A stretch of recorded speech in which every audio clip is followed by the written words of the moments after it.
They posted Pet Fold, if anybody watched that yet, ever. Anybody watched that documentary?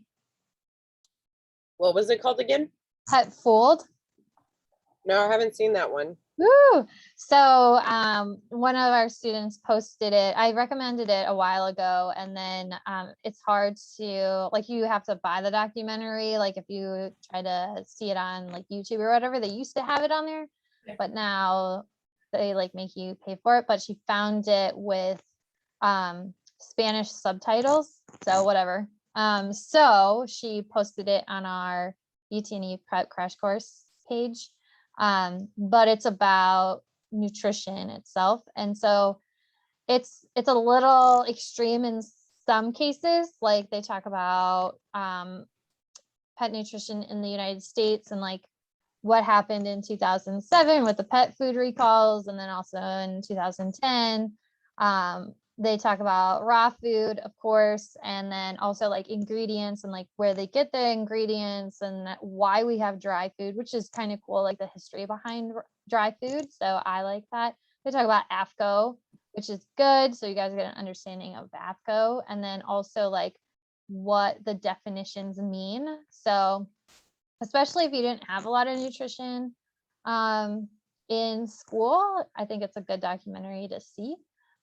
It's entertaining. Like my kids watched it with me, so they like, if they could watch it, it's at least entertaining enough to sit through. So yeah, but obviously some areas can be a little extreme, so it's a good conversation to have with people afterwards of like, what did you like about it? What do you think are a little crazy, or like the raw parts, like what do you think is like about raw, essentially, so that's kind of some of the conversation we had today. So I love that picture, Lisa. I've watched it. Cute. Thank you. You can't, when there's a whole litter, you can't not grab them all at the same time. I know. How do you pick one? That's just so pick them up. I know. I love that.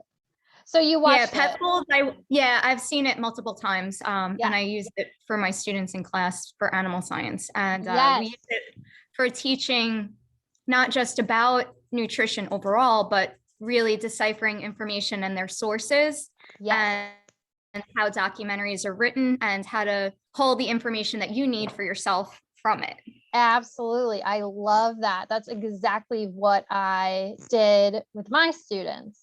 So definitely eye-opening. Yes, absolutely. So, and that's exactly what I did, is that what do you get out of this? And that you don't have to like, it's a really great documentary to watch and then have a great discussion about. And where all the major brands of pet food come from. Like, I don't want to ruin the whole thing, but it is definitely, especially because clients come to us and are always asking us for recommendations, and there's so many different views on nutrition alone. It's got a lot of good information throughout it. Yeah, absolutely. And I always say too, I would rather our clients come to us for these questions, because if we don't answer those questions, who do they go to then? Exactly. And they go to those high school students at the pet stores, right? So we don't want that. And it also, I feel like it depends on which clinic and which setting you choose to work in, because there's so many different mindsets, but just knowing where all that different information comes from, I think is so valuable. Yeah, absolutely. And, keeping your mind open to a lot of those things too. So, and I don't want to ruin it for everyone too. But I think it's a really good thing to watch when you do have time. It's not super long of a documentary. Like, it's not like 2 hours. I think it's like an hour and a half. So it's pretty good. Make some popcorn, watch it. It's good. But and they talk about raw in the sense that we do just need to have more information. I think that was a good key thing to just take away with it. So, I think that's one thing that we just need to look at. So, yeah, I'm glad that you show that for your high school students. Yeah, grateful. they're all coming in, and especially, I mean, even adults, like we have so much information put out in front of us all the time, and so many different resources, and it's really kind of like you can have your own views, but you need to see all sides of the coin, Yeah. and be able to pull the information out. And that one definitely, after even doing this for a really long time, I look at it and I was just like, wow, I learned a lot by watching this. Yeah, absolutely. And those kids are going to go home and have that discussion at their dinner table. And that's the point, right? That's the point too. I went home and I had my own discussion with myself, so I agree. Yeah. And that's the whole point, is like having these discussions with other people, and saying, hey, guess what I learned today? Or guess what we just did today or talked about today? Like, what are your thoughts on that, or whatever? And I think they did a great job in that documentary in doing so. So yeah, just take a peek at it. I thought they did a great job with it. I mean, there are other documentaries out there on nutrition, and I think that one is probably just the best one they had that really conveyed all of that. So we just need more veterinary documentaries to keep my mind going, I think. So What's it called again? It's called Pet Fooled. Pet Fooled, okay. Yeah.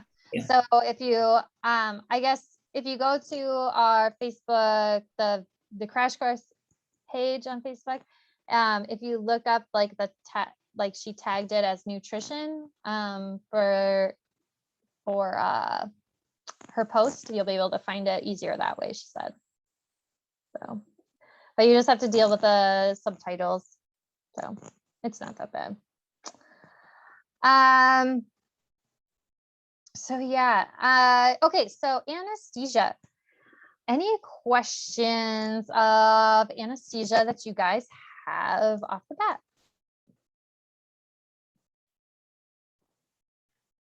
Anything you wanted to go over right away? Or pharmacology of anesthesia or anything like that?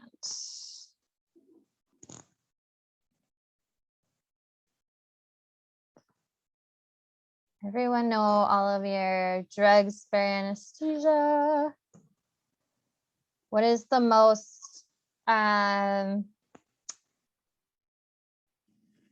let's see, the most dangerous time during anesthesia? Or dangerous? Is it intubating and extubating?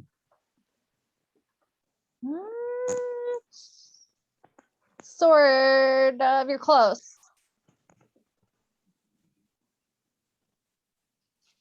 Like the first 30 minutes of the anesthetic itself, while everything's getting down and getting more balanced, and then upon recovery as well. Recovery is the most dangerous time. Yeah.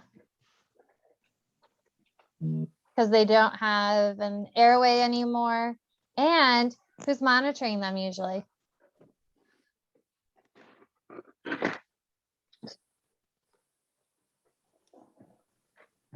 Are you guys monitoring them all the time during recovery? Like, is someone always there? No. Once No. they're sternal, then we don't monitor as much, but still monitoring while we're extubating, heart rates, that sort of thing, and gum color and respiratory. Yes. Right. So recovery can be hours long, right? Mhm. But we don't have someone there for that entire time, correct? So that's why it's the most dangerous time, because they still are recovering with, like, their temp isn't normal per se all the time. And even if their temp is normal right after we extubate them, they still can lose heat, like in that next hour or so, right? So we have to still go back and check on them per se. We do lose pets sometimes, like say there could be a bleed, from surgery, and we aren't checking them as often as we should. I've seen that happen. And so we have to go back in. So it's really important that we do check on them quite frequently during recovery. So I at my previous job, I worked where I would go around to hospitals all over the country. And one of the things that I noticed was that people did not at least record their post-surgical recovery, like vitals and stuff, or they weren't actually like checking on them as often as they should. So that was one thing that we worked on throughout that time, was like, okay, we need to check on them so often because this is something that happens quite frequently. So, you know, we check on them how often do we check on them during anesthesia? Like Every 5 minutes. Every 5 minutes. Okay. But then how often do you guys check on them when they're recovering? We do like every 10 minutes once they're like sternal. Okay, every 10 minutes. And then how long do you do that for, would you say? Probably the next like couple hours. Like Okay, an hour wow. or two. Okay, so every 10 minutes for the next hour or two, though, so that's a lot. And some people don't do quite as often. Some may do like every half hour or something, or whatever, or maybe every hour they'll check on them. And then I've seen it where people check on them maybe like one time, you know? So it really just varies. I think that every 10 minutes is a lot, but good, very good. But especially now, even during, I guess I consider this still COVID times, right? We're super, super busy and stretched. And so it's important that we don't stretch ourselves too much where our patient care kind of like dips in that end, because they're still very, very susceptible to like that close to death experience of anesthesia, right? Because anesthesia is like close to death. So we do have to make sure that we're keeping an eye on them and that they're still recovering okay, because they still have those drugs in them that they are metabolizing. So very good. And recording is very important too, recording those vitals and stuff like that. Do you guys have monitoring sheets and stuff you use? Yes. We have like a half sheet of paper one where we like write down like what we're seeing, heart rate, temperature, stuff like that.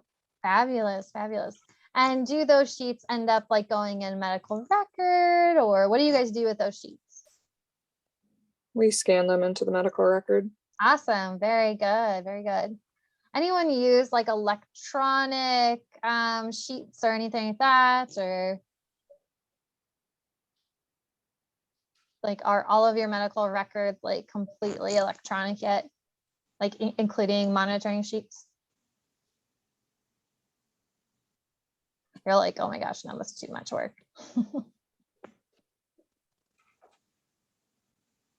No, we still do paper. Yeah. And then we record it in like we don't necessarily scan everything, but we have a lot of templates online. So we do Okay. like writing while we're in there because we don't have like iPads or Okay. electronic devices to carry with us. Got it. So you write it on paper, then go back in and just write it in, essentially. Yes. Okay. Yeah. That seems to be a nice idea too. Because it is hard, like to be able to carry around, you know, an iPad or something all the time, especially if you have like a lot of people working or whatever, like that can be costly. And then also, what if they break and people drop things, and it's a little nightmare. So awesome. Very good. But most importantly is definitely documenting everything that you see or do or whatever, right? Especially when you have a license, because our license is just like a doctor license, right? If something goes wrong, that could be a hit on your license, and we don't want that. We want to like protect our license, be proud of our license, be proud of what we do, all of that. So just kind of keep that in mind. And then also just record what we see, record what we're doing, be proud of what we're doing. We're doing nursing care regardless, like, and even in anesthesia, everything that we do is nursing care.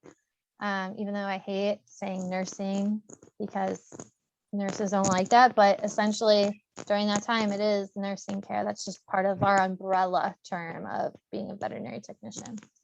We do a lot.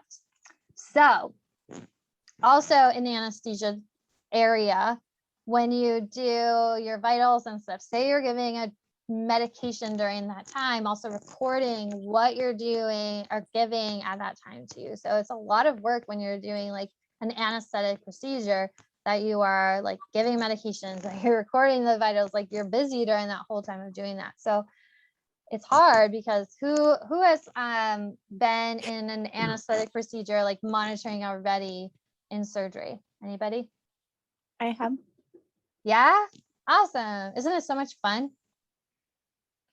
I think it's kind of boring, but it's okay. It's boring. Okay, it can be, right? Like it's a lot of mundane work at times, right? Like because you're doing the same thing over and over again. But it can get, you can make it more exciting and whatever too when you really start learning additional things about anesthesia too.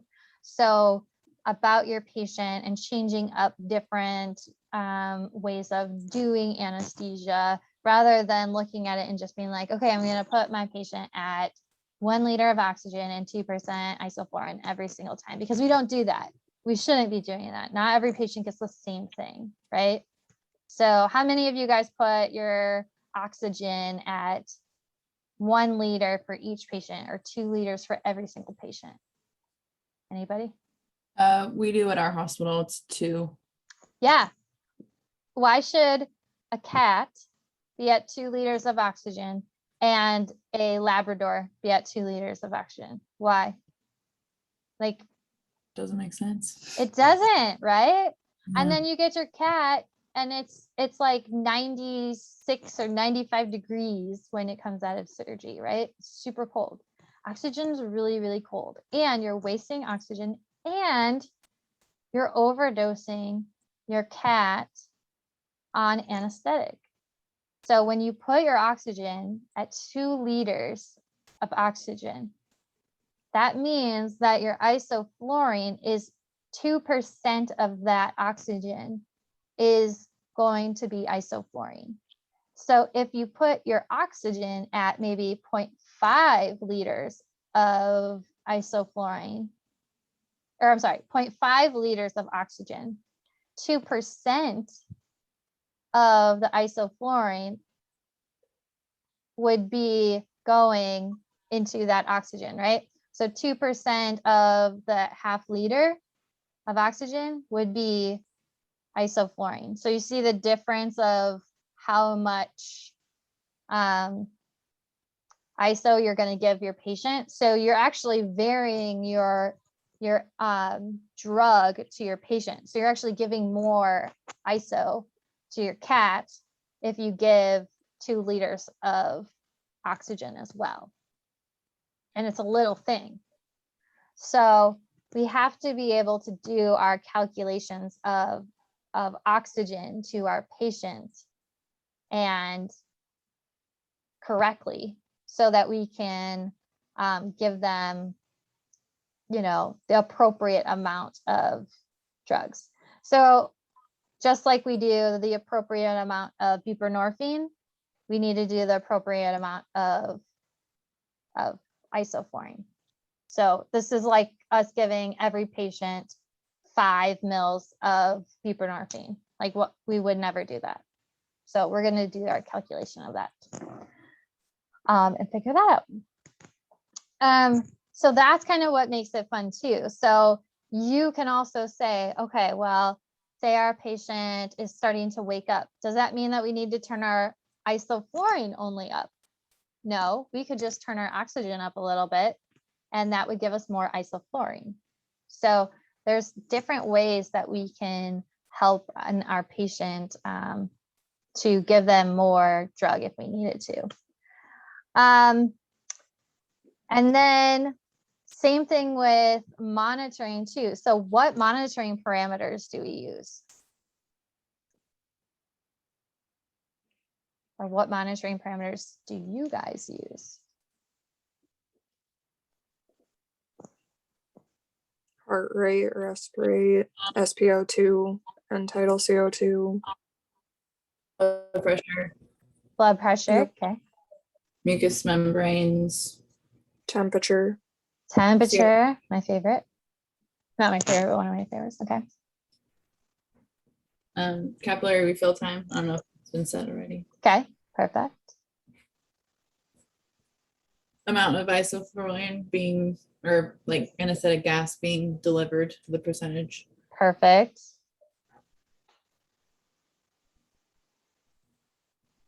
Oh, Yeah. So you're the your gas. color, actually, I don't know if that was already said, but the Okay. like mucous membrane color. Yeah. Yeah. And We're- then we check our Yeah. fluid rate, right? Yep. Perfect. No, that's great. So yeah, we have a lot to monitor at that time too. So very good. And then at the same time, usually you have to help your doctor, right? So they're usually asking you for things too, unless you have like another person in there that's gonna give stuff to your doctor. So you're trying to balance that at the same time. So this is where it gets a little weird, because in human medicine, if you've ever had surgery or been in the surgery room, how many nurses do they typically have in a surgery suite? What do you think? There's usually about 4 or 5 of them. Yeah, there's a lot, right? So and then you have an anesthesiologist who's just like focusing on you, and they don't have to do it. They're just like, this is my job right here. But then in our case, we don't have that. We have maybe one, and then if you're lucky, you have another person. So we are doing a huge job in this case, right? So we're doing a lot of we have a lot of hats here. So that's why we get really upset when nurses are like, our job is really important, for the big deal, but at the same time, we are really running around doing a lot at the same time too. So when we balance that, we have to monitor them, keep our ear open while we're grabbing extra things really quick, and then putting stuff on the surgery table or helping the doctor. You know, if they say, oh, I need my table up a little bit, you have to put the table up a little bit, you know, just running around doing stuff too. So there's a lot that's going on. Okay, so let's give situational things really quick. So say you have your patient and you pre-medded your patient with hydromorphone, dexdomitor, and Serenia, because I like Serenia. And then you induced with propofol, and then you put them in isoflurane, and they're at 2%. Okay, it's like a little, we'll say it's a dog, all right? And you get into surgery and their heart rate is 52. Whoa, right? What do you do? Turn down my ISO or oxygen. Okay, perfect. So we can turn it down a little bit, right? And see what happens. So we turn it down a little, and their heart rate is still not going up. We can reverse some of their dexdomitor. Very Because their good. dex, that would lower their heart rate. Good. So we could reverse it, but what about the other monitoring parameters? Should we check anything else? We should probably check blood pressure too, because especially Very if we reverse the dexdomitor, it can cause hypotension as well. So, Okay, which very could good. cause more problems. Yes, good. So first we should check the blood pressure. Very good. So what is cardiac output mean? Right? It's how hard the heart is actually pumping and pushing blood out of itself. Correct. Beat. Right. So cardiac output has two different things, right? So cardiac output is heart rate and what else? Stroke volume. Stroke volume, which is essentially what? Our It's mainly your systolic and diastolic together. good. So our blood pressure. So we need to know our blood pressure in that, right? So very good. So that's why if we have a low heart rate, we need to check our blood pressure to see, okay, just because our heart rate's low, it doesn't mean that our heart isn't functioning appropriately, right? We have to make sure that our blood pressure is actually working to actually get the heart functioning appropriately. If our blood pressure is low, then yes, we need to do something to make sure that we have appropriate function. So we check our blood pressure, and yeah, it's a little low. Like let's say our mean is 54. Okay, so yeah, we're not happy. Okay, so what are some things we could do? You could turn it, depending on your fluid volume, you could change fluids. You can, or depending on depth of anesthetic, you could choose to turn down your anesthetic. I mean, if they're light already, then you're not going to want to just make them more light. Good. You could use a drug like atropine to bring heart rate back up a bit as well. Good. So here's the very big thing that happens often with dextometor and reversal and atropine, right? Is that many people, because they forget that, hey, we gave dextometor, and they run and grab atropine first, right? So very good that you guys thought of the reversal first versus atropine. Yes, atropine is great after you reverse, right? So we reverse first, and then if we still haven't gotten our heart rate back up and we still haven't gotten our blood pressure back up, then yes, we can go and look at atropine. So very good. I love that you mentioned fluids. So that is fantastic. So we could do a bolus, or we can just turn up our fluid rate, you know, to a higher fluid rate. So what is our surgical fluid rate that we use in dogs? 5 mils per kg. 5 mils per kg per hour. Very good. So then what can we go up to? You can go up to 11 if need be. Okay, so it's actually 10. So you're close. 10 mils per kg. Very good. 10 mils per kg. Awesome. And then if we needed to do a bolus, what is our shock fluid rate? 90. 90 mils per kg. And then, so how do we typically do a bolus of fluids? Do you guys know? We don't usually give the full 90 mils per kg. We could if we absolutely had to, but typically if we do a bolus, what does a bolus look like? You're usually doing a certain amount of mils total. Yep. So how do we start with just one bolus first? Yep. Yes, I think I heard you. You were breaking up, but yes, you do a quarter of the shock rate. Very good. So for dogs, you do a quarter of that 90 mils per kg, and you do it over a certain period of time, right? So sometimes you can give it, you know, all just right away. Like our bigger dogs, you just bolus it right away. Some of our smaller dogs, we try to do it over, you know, maybe 15, 20 minutes if we have the time to do it. Sometimes if they're like super shocky and like it's an emergency, we just give it right away. It just kind of depends, but very good. How about cats? Let's go with cats. What's their shock fluid rate? 45. Okay, so yeah, it's somewhere between, people say 45 to 55. Like it just kind of depends on which doctor you work with too. So I always just kind of go in the middle. I'm like 50 is fine, you know, or whatever. So again, if you're going to give a bolus to them, it'd be a quarter bolus for them, during that time.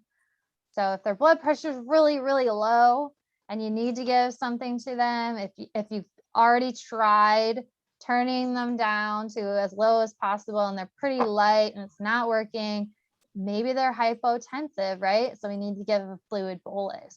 So very good. I have a question. Yeah. When you say like a fourth, like at one time, but like the total shock, do you start with a fourth and then like end it and then give another fourth if they need it? Yeah, so you'll do like a quarter. Okay, so you do your quarter bolus, right? And then you'll recheck their blood pressure, right? And so if their blood pressure then is normal, then you're like, phew, we fixed the issue for now, right? Okay. And then you'll keep an eye, obviously, on their blood pressure. If they go back to being hypotensive, then you can you can still look at turning up their fluid rate to just being higher, like on the higher end. Or sometimes you'll do a bolus of that quarter bolus and also turn up their fluid rate to that higher end too, just to kind of maintain it. Yeah. If your practice also has a colloid, you might even add some colloids to it too, just depending on what even surgery you're doing. Obviously, if you're doing like a spay or a neuter, you probably won't need a colloid, right? Or something like that. But if you're working like maybe a specialty, or maybe if you're doing, like a foreign body in your general practice or something like an emergency surgery, you may need a colloid as well. So what are some of your colloids that we use? Head of starch. Good. So let me share my screen. So we have colloids that we use. Let me write on here. I'm like yelling up. Oh, I have the wrong pen. That's why. Colloids. So we have synthetic, right? Synthetic colloids. And those guys are head of starch. And then what is another one? Starch. Starch. Very good. Anyone use these? No. Oh. Nobody uses these at all or have them? So when I was doing the I've used head of starch during low pressure. Oh, good. Okay. When I was doing the pocket prep, I noticed that you had put head of starch and beta starch, but I had never heard of them until like reading that. Wow. I mean, of course, crazy. I'm a recent graduate and I haven't been practicing medicine like vet med in, that long, but I was like, what is this? I literally had to Google it. Oh my gosh, it's crazy. So yeah, head of starch has been around forever. Beta starch came out, I remember, in 2009. And I only remember this because I just had my daughter and she was born in 2009. I went to a conference and they had it there. And I talked to the rep that was there about it. And I don't know, I just remember it being there. So, and it's interesting because one of my students this was probably a couple of years ago, didn't believe me that there was such a thing called Veta starch. And she's like, well, it's not in our book here. And I said, well, when was this book written? And she's like, in 2008. And I said, well, yeah, because in 2008 it didn't exist. So yeah, I mean, you're not the only one that might not have heard of it, but I mean, it's interesting. Like you'll see it a lot, obviously, in specialty medicine because it's used for a lot of critical cases and stuff too. In general practice, it's not necessarily used all the time because most of our patients aren't necessarily sick enough that they need it or anything, or we usually can keep their blood pressure up per se, especially in anesthesia. Also, these guys are a little bit more pricey. So maybe that's why sometimes general practices will keep like maybe 1 or 2 bags of this on hand if they need it. But we used to go through it when I worked in specialty, like crazy. Like every day, almost every patient had a starch or beta starch. It was insane. So, so what what essentially is head of starch or veg starch? Like, what do they do?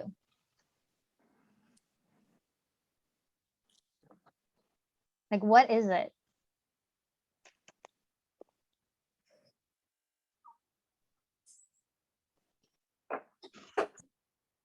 Like, we have crystalloids. And those guys are like LRS, Normar, plasmolite, saline, right? So these guys are things like, you could drink these, right? We could drink these. I mean, I wouldn't. Please don't, because it would taste terrible, very salty. But essentially, these are things to keep you hydrated. Yeah? Yes. Okay. So we have our synthetic ones, and then we have our natural ones. Natural colloids. What are some of our natural colloids?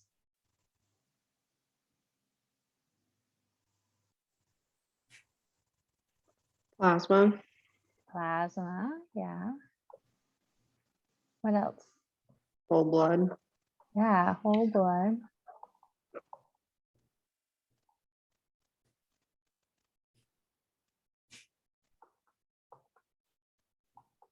Packed red blood cells.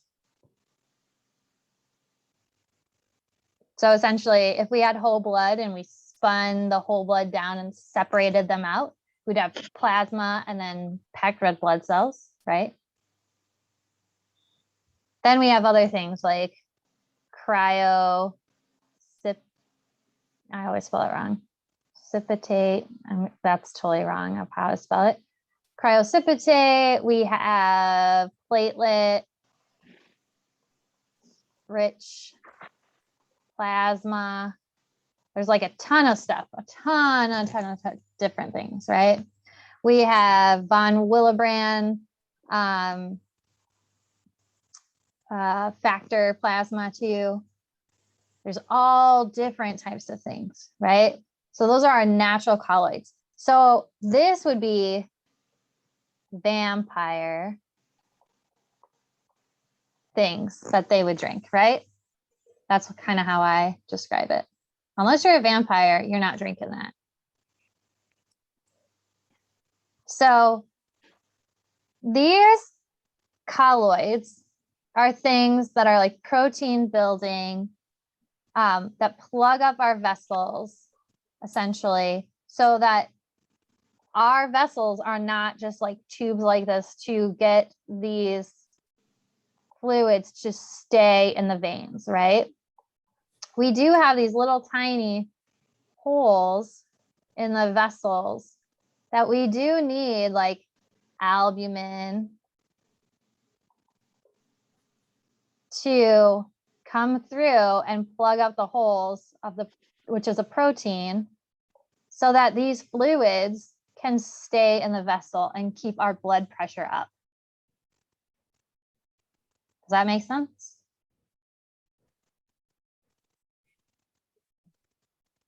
Yeah, I just know it sometimes it can be confusing, like when it comes down to, I don't know if this one involves sodium or not, like drawing fluids inside of the cell. Yeah.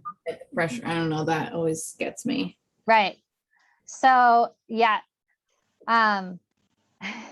That's like a whole other thing. So yeah, when you have like sodium, like the sodium potassium pump and all of that jazz, is that what you're talking about? Yeah, kind of just like when it comes to like drawing, I think that's what I'm talking about when it comes to. Or the cell with like sodium, like whether it is hypotonic, hypertonic, that stuff. Yeah, does that have anything to do with this? Yes. Yeah. Okay. Then yeah, that's what confuses me. Okay, perfect. I'm like, which one are you talking about? So yeah, if you have hypotonic, you have isotonic. And then we also have hypertonic. I always have a way to do this, don't worry. Okay, so I'll start with isotonic. So isotonic means our isotonic is 0.9% NaCl, so saline, okay? So that is our baseline isotonic, okay? So these guys, all of these are isotonic. All right, that means an even amount of sodium within the cell and outside the cell. All right. So hypotonic would be 0.45% NaCl. Okay. So that means there's less sodium in our fluids. All right. So that is going to be that we are going to try to, we're going to try to draw the fluid. We're drawing, or not drawing the fluid out. We're drawing fluid in, essentially, into the cell. Okay. Okay. So we want the cell to be engorged. Engorged cell. This is like nice cell. That doesn't look like a nice cell. Nice cell. Engorged cell. Okay. So then hypertonic is typically seen, we see as 7% NaCl. All right. So we describe that as like this little shriveled up cell, right? So people get confused with this because they think of the cell as usually like a blood cell for some reason, which I used to do the same thing.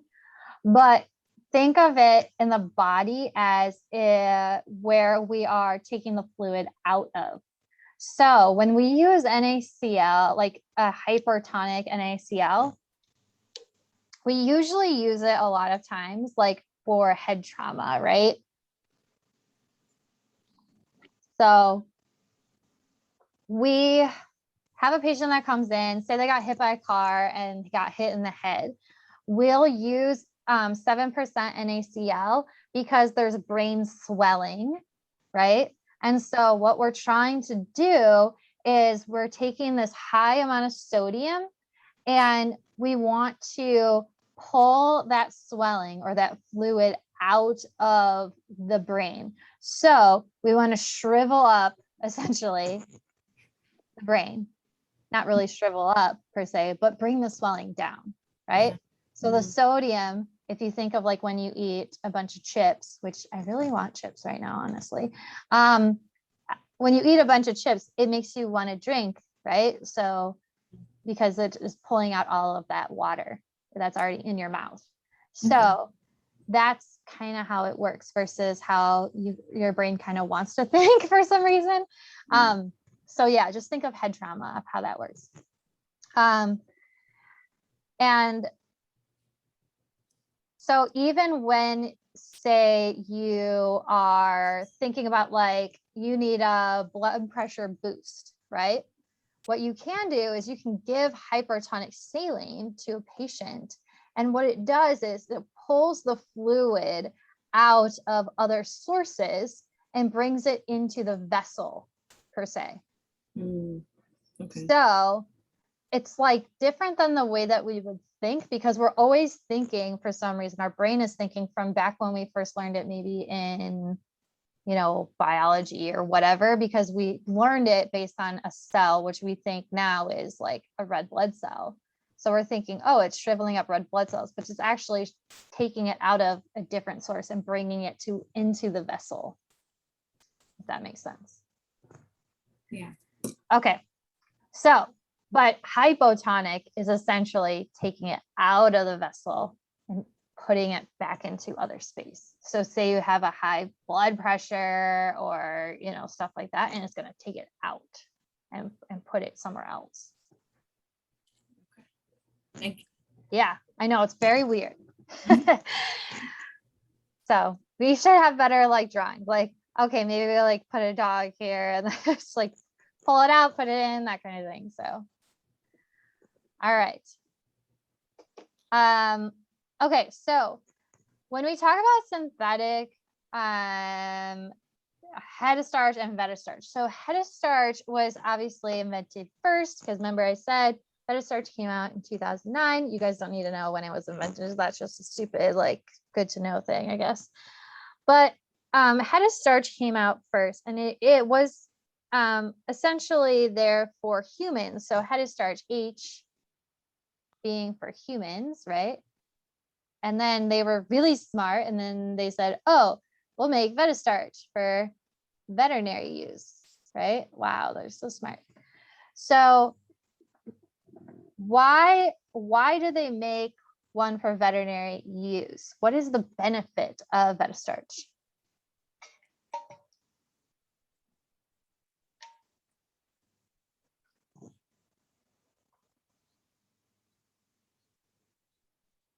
Is it tailored specifically for animals? In some way. Does that have to do with money? I think it's more expensive. What's the dose? Like What's the rate of dosing? absorption? I don't think so. What's the dosing for head of starch? Anyone know?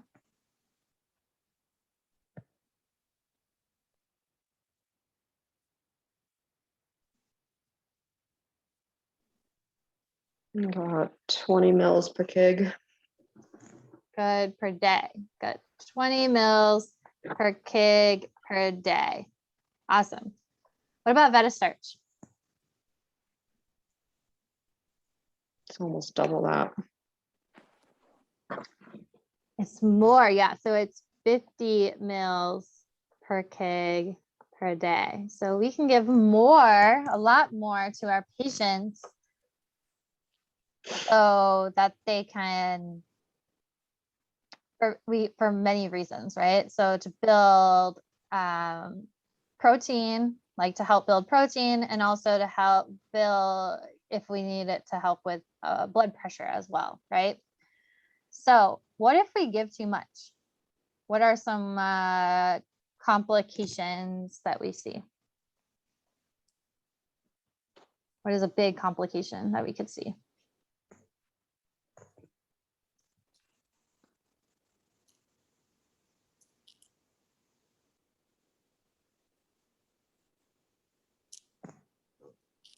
I'll give you a hint. It starts with a C.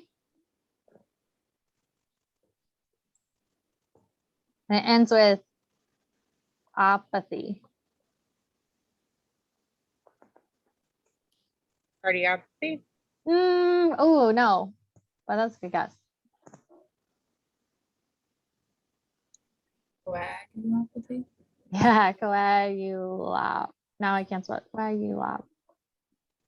I have to get rid of this. Oh. Coagulopathy. So what does that mean? The ability of your blood to clot. Yeah, so if we give too much,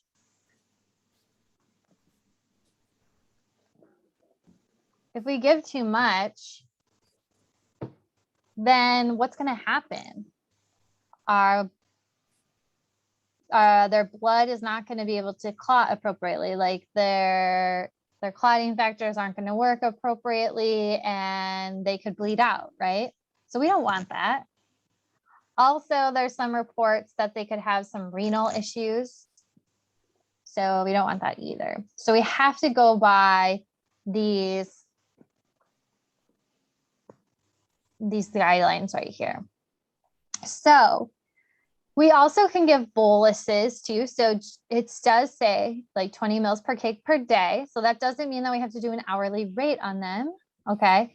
So if they come in and they are, in shock, or if they are in surgery and they have, a low blood pressure, these are their shock rates as well. Okay. So we do the exact same thing. We can give them a quarter bolus at a time and go that route, and then recheck their blood pressure. So this is a really good way of also bringing up their blood pressure as well. So many times we'll do a quarter bolus of Hetastarch or Vetastarch first, and then also give a quarter bolus of their crystalloids, because remember, if we do a quarter bolus of just the crystalloids without doing a quarter bolus of Hetastarch or Vetastarch, and they have like a low albumin or something, the crystalloids are just going to spill out of their vessels, right? So we're not going to build up then our blood pressure. So many times when they're in shock, we do need to do both. So if we do a quarter bolus of Hetastarch, what would we do? How do we do that? What would a quarter bolus be?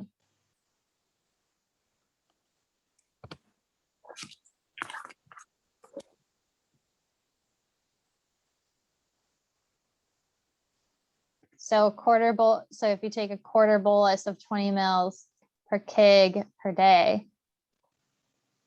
you just divide that by 4, right? So it'd be 5 mils per kg per day is just a shock, you know, or a bolus dose. So say you're just in, you know, surgery and you want to do something really fast, you know, you're trying to figure out something really fast. You can at least just start with that 5 mil per kg per day.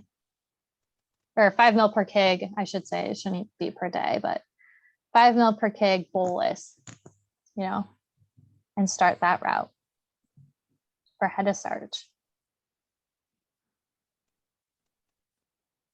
Now, say they want to do hypertonic saline. So this is one of your pocketbook things too, I believe. Hypertonic saline is the same thing for a bolus. Is 5 mils per kg bolus.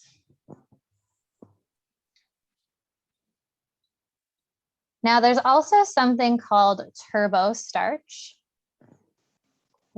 I don't know why they call it turbo starch, but they do. And what it is it's a combination of either Hetastarch or Vetastarch and 7% saline. So half and half of that. And you are going to do 5 mLs per kg of those. So your doctor will tell you like, hey, I want turbo starch, right? And then that's what you do. Okay. Many times that has something to do with like a head trauma case, or I have used it for like a craniotomy.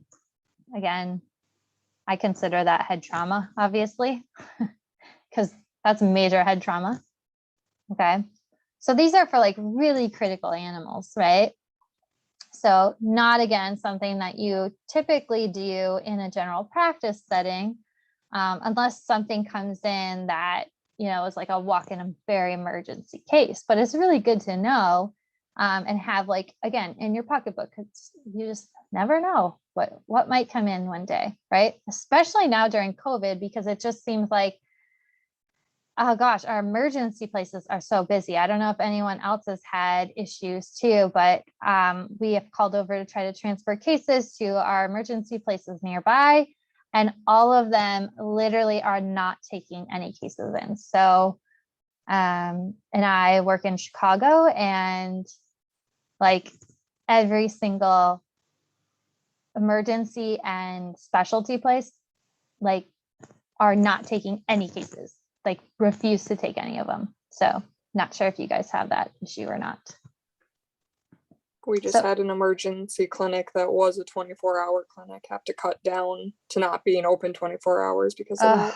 Yeah, it's insane. Like we tried to transfer over like a couple cases, very critical cases, and we ended up having to do our own surgery for one, because they could not take it. They didn't have a surgeon for days. I don't know how that's possible. And then they also like literally did not have any more cages and could not take like patients at all. They were like, nope, we're done. We like have nothing. And otherwise they would have to like drive hours to the nearest suburb. So I don't know. One of our patients was on oxygen, so like they couldn't do it. So we just had to do everything ourselves, which is like, it's just crazy. So it's good to have in like, again, like your pocketbook, just in case, like you never know. Our closest 24-hour clinic often, well, not often, but more regularly has no doctors on staff. Oh my gosh. How is So that possible? I don't know if it's the increase in patients or the increase in corporate pull that, like if the hospital's not corporate, we have extra places that have kind of opened in the area and they're pulling some staff, which is kind of normal, I guess, over the years. Yeah. But we now see full deficits where you'll go in on a shift, you know, to work at the emergency clinic and there's not a doctor on with you. So we're at a standstill because we can't do anything. And we have to divert to another hospital. What do you do then in that case? Like, do you have patients there?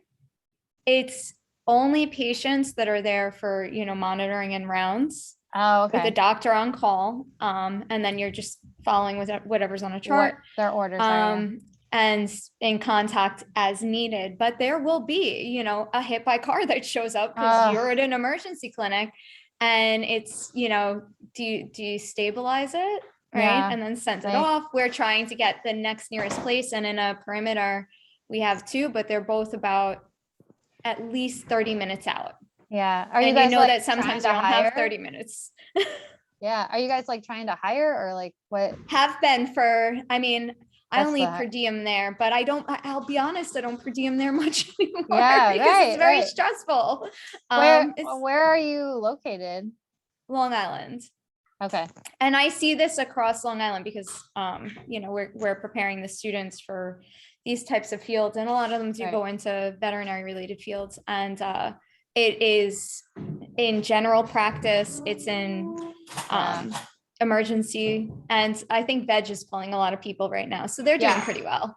Yeah, because I was wondering if it had that's a huge part of it. I think is that especially out in that area, because there are a lot of veggies out there, but yeah, it's we have a couple out here. So, but yeah, no, that's insane. Yes. Wow. I mean, yeah. We got to get on a bright side. There are now more opportunities for technicians. I feel like, so it's still like, I feel like in a technician role, there's more opportunities, and they're getting their pick of what they want to do. Do they want to go to emergency and critical care or specialize? And so I feel like techs are doing better, but overall, I feel like facilities and clients are struggling with understaffing and not being able to get appointments or getting a new dog and trying to get it in somewhere. So, well, I'll tell you what, though, you bring up a really good point. So doctor or DVNs have done a really good job in the last several years to be able to say, we are in high demand and this is what we want, right? And so they're getting paid extremely well, if you have not noticed, right? They went from being paid probably like $70,000 to $90,000 to, has anyone noticed lately what their starting salaries are looking like? Plus their bonuses for onboarding. Yeah, their sign-on bonuses are insane. Plus, if it's not just the sign-on bonus, they're going to pay back student loans. They also make commission. So they're getting paid $100,000 to up to $200,000 a year, right? Plus sign-on bonuses can be anywhere from $50,000 to $225,000, plus, repayment of student loans. And we as technicians are still left in the dust, right? So our pay has not been increased at all since I have graduated school 15 years ago. So we are in extreme high demand too. And also, since doctors are in high demand and they're not being produced where they should be, there is a great opportunity for technicians to kind of step up and say, hey, we're wonderfully smart. If you give us the additional education that we really want and whatever, and can see these patients, you know, even the easy ones, because we can see them, we're smart enough already, we're here to help. So let us see the ear, you know, ear ones and the, you know, recheck appointments and all of that, and let's help you out and make us that almost nurse practitioner role. We have been saying it for years and whatever, and we'll do it, you know. But you must pay us. You must give us equal kind of pay to a certain extent, right? Like, and these sign-on bonuses of $1,000 and $5,000 are ridiculous. You know, you guys have student loans that are ridiculous as well, and $1,000 and $5,000 doesn't touch it. So we also have the compassion fatigue, the suicide rates, and all of that just as much, and if not more, as EVMs, and no one mentions it. It's only about veterinarians. So we have to be able to also have a voice too.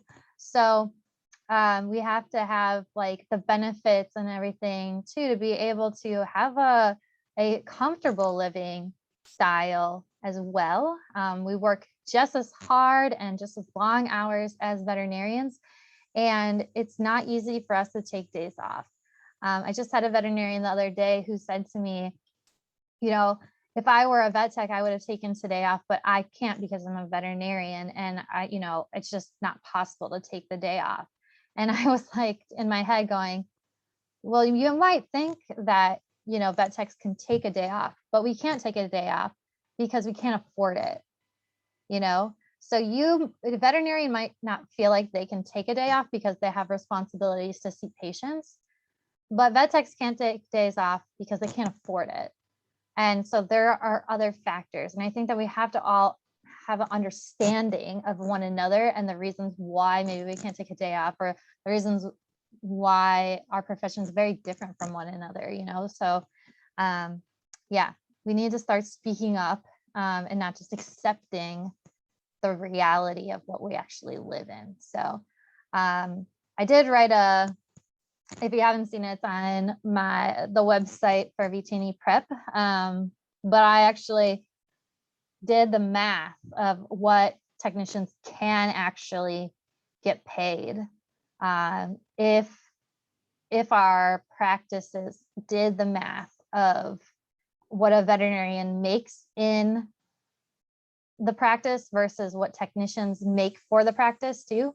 And technicians can make an hourly wage of up to $60 an hour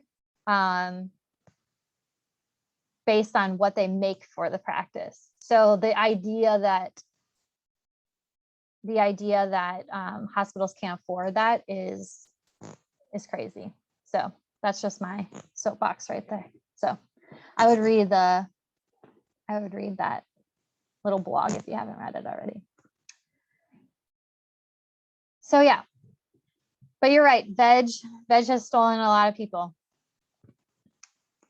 But It definitely has, but I think with that, like you said, we have some great opportunities as professionals to really get out there. And I know they're evaluating it. I know there are discussions about, like you said, doing a mid-level technician that would serve similarly to an NP or a PA. And I love that idea and I'm excited. I hope it keeps moving forward that way. Yeah, and it's going to be difficult, I know, because the hard part is making sure we have the support of the veterinarians to do so. So the hard part is that on many of the boards within each state, when you look at it, most of them are veterinarians, right? So we have to, the way that we present it is that we have to make sure that we have the support of the veterinarians. And so making sure that we have good veterinarians on the boards that do support that is going to be really important. And then the way that we present it is going to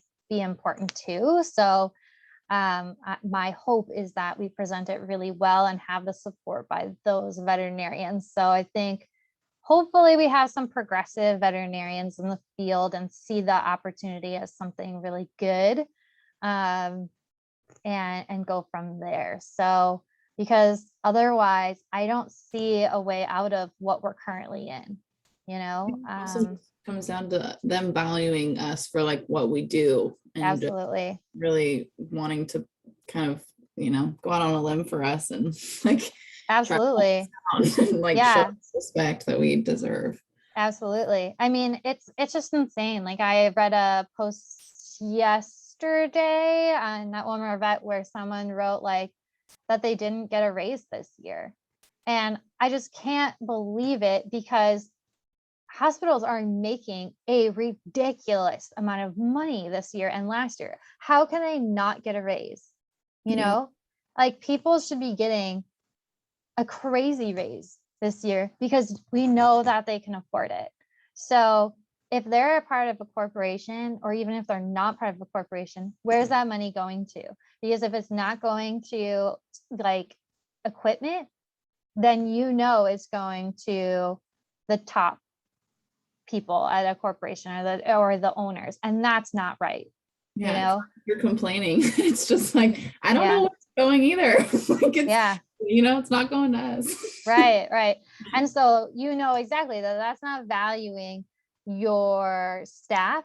You know, if it's not going towards benefits or something, like please tell me where it's going to, because if you're not getting CE money, if you're not getting better insurance or anything like that, like sure, you can't give me a raise this year, like an hourly raise, then did I get better insurance benefits? Did I get more CE money? Like tell me if I'm going to get something else because I have worked my butt off these last 2 years or this last year or something. But I need to know that like all this money has gone somewhere, because it shouldn't go in your pocket. Yeah. You know, I get that maybe it does, some of it's going to go in their pocket, but some of it has to go back to the company, the people, whatever, you know, because that's not fair. And truly our salaries need to be changed within the 15 years that I've seen it, you know, like it's ridiculous that our salaries have not like actually gone up within that amount of time. Like that's insane.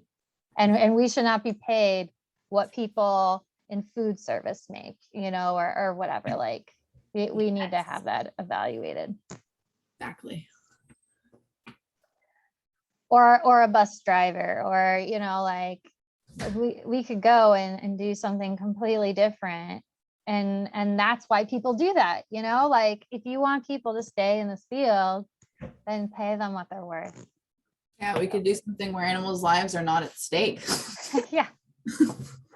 Right. And they want people to care about their job and do all that, and we do, because they prey on the fact that we actually do love our job. But at the same time, that's why we get so sick of it, is because we aren't valued, you know. So and it'd be different if we had more benefits or something, you know, but it isn't. Like there's no actual like wonderful benefits to what we actually have. So, and then you're only in this for the money. You get the complaints and all of that too, which that wears on you even more, and you work long hours. And, you know, like I honestly only see my family on the weekends maybe, and we don't really do that much because I'm too tired, you know. So it really is a very hard job to have. So yeah, I think they do need to reevaluate it. But that's me. I'm just very loud about it. So so that is your guys' job for the next 20 some years. So, I mean, it's really important to try to be involved with, especially like your state organizations is important. Being involved at least with NAFTA as much as possible too. That's really important as well. And just being aware of that stuff. So if you guys see like any of the meetings that are coming up, you know, you don't necessarily have to be on a board or a board member. If you want to, that's awesome. But if you ever see like meetings that come up or something like that, just go to them, even if they're online or whatever, just always go to them, and just being aware of what's going on is really important. So have your voice heard. So, okey-doke. So, now I went on a tangent and I don't remember what we were doing. Oh goodness.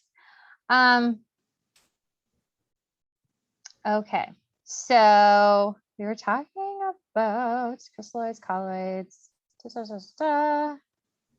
All right.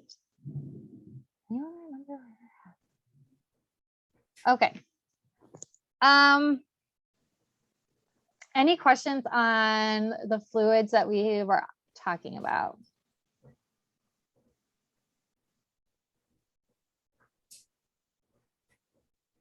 Okay.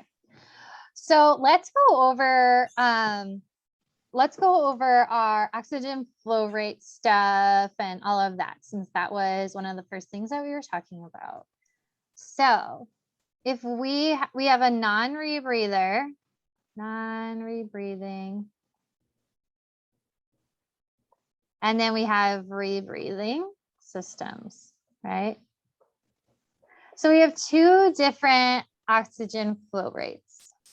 Okay, does anyone know what those are? So we're talking about O2 flow rates. So what's our non-rebreathing flow rate?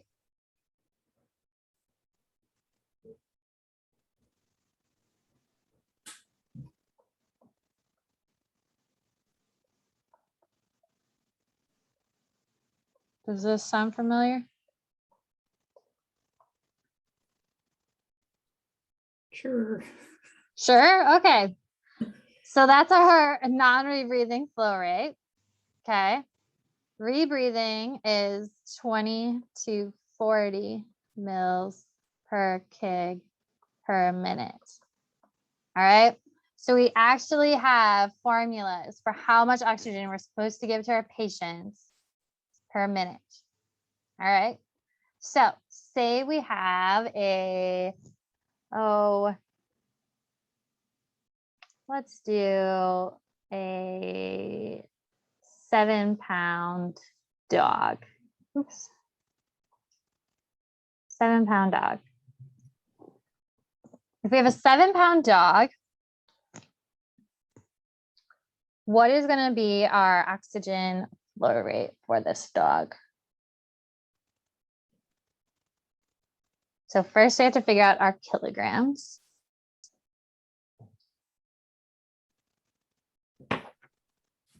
So he is 3.18 kilograms, right?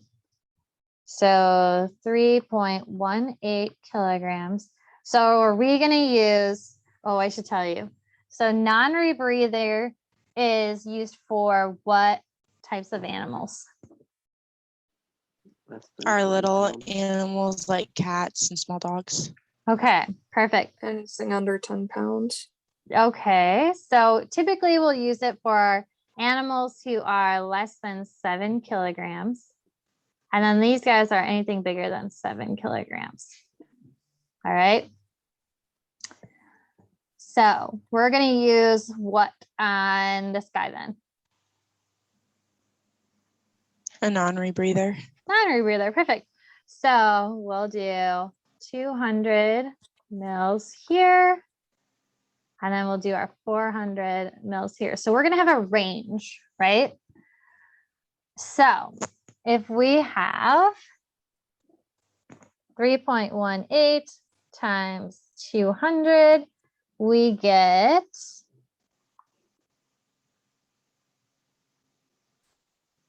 636.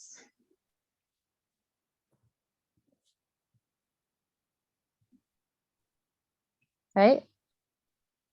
And then if we did that times 400, we get 1,272 mLs, correct? Now, remember our O2 flow is in liters per minute, right? So this is in mils per minute right now. So we need to divide this by 1,000 to get liters, right? So we end up getting 0.6. Well, end up dropping the 36 because you can't do that. Liters per minute. And then this will be 1.2, I guess, or we can do 1.3, whatever, 1.2 liters per minute, right? So this is our range that we have for our patient right here.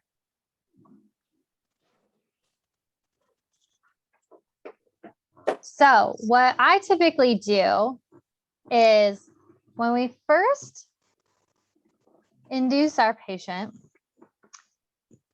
we'll end up doing this guy, this high end one, for maybe the first couple minutes, right? Because we want to like give them enough oxygen.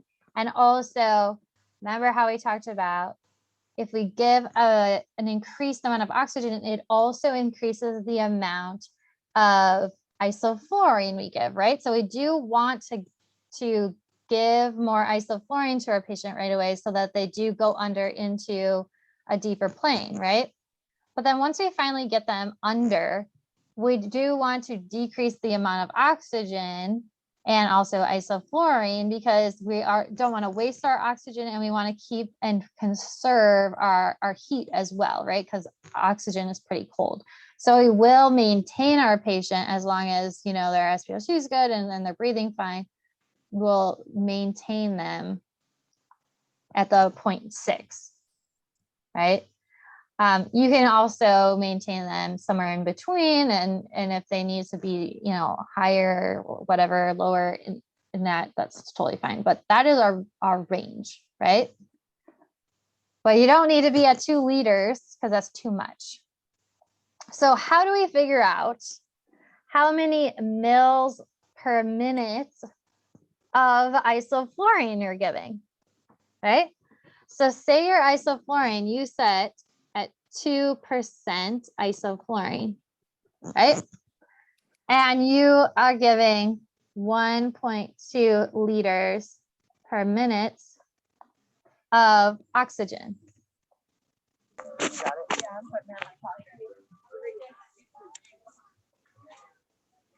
So how much ISO do we give? How many mils of ISO are we giving? 20. So how did you do that? I guess I've just always memorized the percentage in mgs per mil. You just times it by 10. So let's see. You're close. It's not quite 20, but you're close. So what we're going to do is we want to know how many mils per minute are we giving of isoflurane. So we'll change this liters back to 1.2 liters times 1,000 to get mils, right? Because we want to get mils. So how many mils do we have here? We have 1,200 mLs, yes. And then out of here, where we want to figure out percentage wise, because that's how many mils of O2 we have that we're feeding into our vaporizer, right? We're feeding 2%, we want 2% of our mils of oxygen is going to be isoflurane. So we take 1,200 mils times that by 2%, which is 0.02, right? And then that's how many mils we have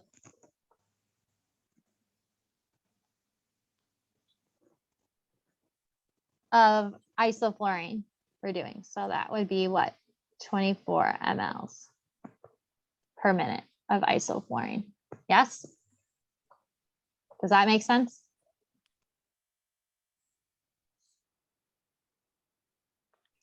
So that's how much we're giving of isoflurane in the beginning of our, like right after we induce. So then if we have 0.6 mLs per minute of oxygen and we have 2% iso, how many mils per minute are we giving of our isoflurane? We do the exact same thing, 0.6.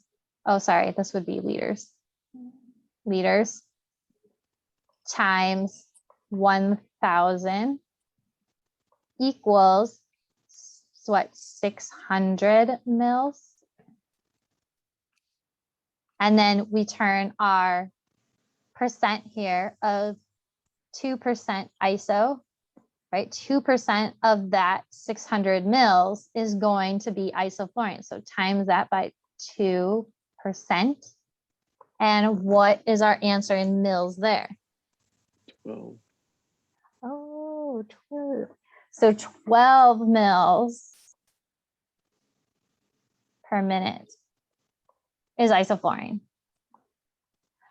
So that gives you a picture of why we need to like adjust our oxygen flow as well, or why we shouldn't put our Chihuahua on 2 liters a minute as the same as our Great Dane at 2 liters per minute, because we're ODing our Chihuahua, right? I think I'm like missing a step somewhere. So I got all the way up to the 0.02. How did you get to 12 then? I'm kind of lost it there. No, you're good. So you take 600 times 0.02. Okay, I gotcha. Yeah. And the 0.02 is because you're at 2%. Correct. Correct. And so if you were at 3, it would be 0.03%. Correct. Correct. So yeah, and then like if it was if you're at 5%, it would do 0.05 or whatnot. Absolutely. So this is why we do oxygen flow rates, because say you had a 115-pound dog, your oxygen flow rate is going to be different, right? And because you're using a rebreathing system too. So it's going to be slightly different. So let's try to do that. So let's just use a 115-pound dog. Sometimes we have that, which I then want to cry. So a 115-pound dog is how much in kgs?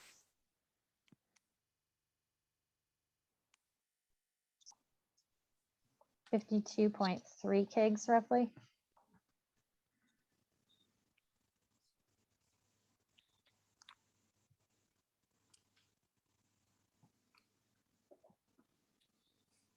And then from there, so we have 52.3 kilograms. And what are we going to use then? Are we going to use rebreathing, non-rebreathing? Rebreathing, because they're over that 7 kgs. Fantastic. So that means that we are going to use the 20 to 40. So if we do 20, 52. 1,046. Wow, awesome. 1,046.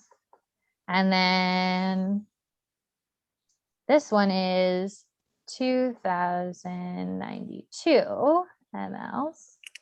And then we're gonna, again, divide by 1,000 because we want it in liters. And so we get essentially 1 liter per minute. And then here we'll just do 2.1. We'll give them that. But you could do 2 liters a minute, right?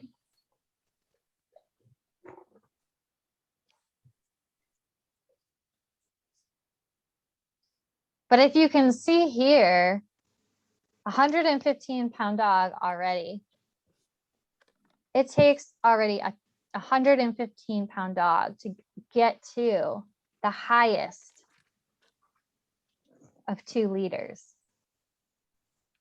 So we could have like a 70-pound dog and it probably won't need 2 liters per minute at the highest level, right?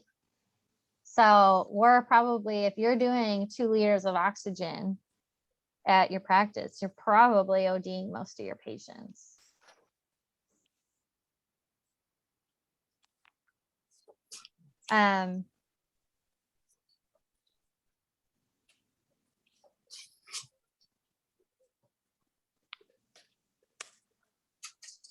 Now let's talk about bag size for your patients, right? So when we talk about a reservoir bag, we do tidal volume times 6, correct?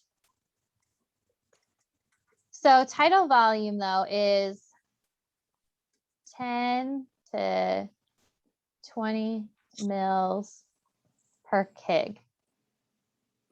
That's tidal volume. And then we take that whole thing and then we multiply it by 6. All right.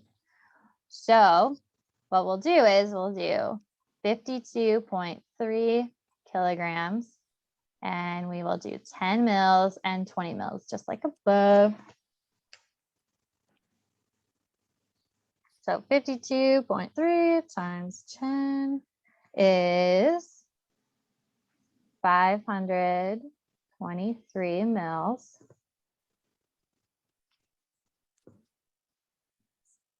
times 2, or 20, sorry, is 1,046 mLs, right? Now, big step is we need to multiply these both by 6.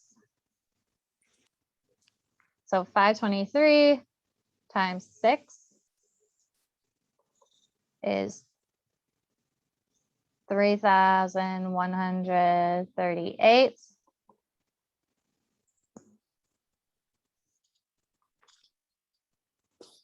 And here we have a 6. Oh God, this is crazy. All right. So this would be in mils. So again, we have to divide these by 1,000 to get a liter bag, right? So we end up here with 3 liter bag. And here we'll end up, because we have to do half sizes, we're going to end up here by just doing a 6 liter bag, right? So this is a very, a large in-between size, right? So we have a 115-pound dog. So you're gonna have to look at your dog and go, okay, is this like a 115-pound Labrador or is this like a 115-pound Great Dane, right? So it's very, very interesting. I mean, you could have a 115-pound, what if you had a 115-pound like bagel? No, hopefully not. So you'll have to look at your dog and really evaluate it.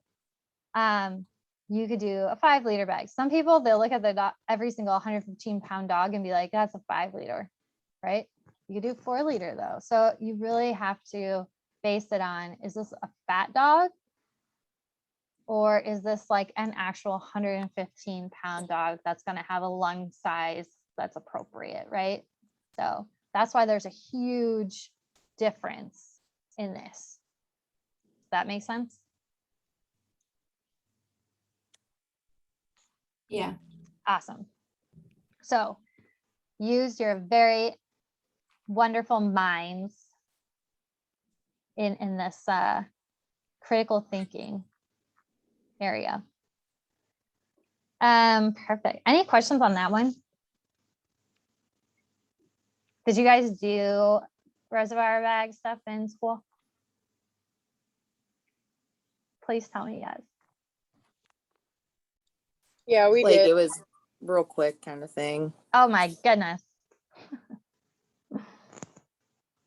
What you guys do in school? I also didn't get to do like a ton. Like COVID hit while I was in school, so it ended up being mostly over like Zoom, and nobody knew what to do. So I didn't really get the full experience I think I wish I could have. Oh my gosh. Yeah, that's true. Oh, I feel so bad. I didn't put my hands on any animals. I think I put my hands on maybe 2 cats when I first started school, and then not again until I went into externship. Wow. Yeah, I can't imagine. I can't imagine how all of that went. It wasn't fun.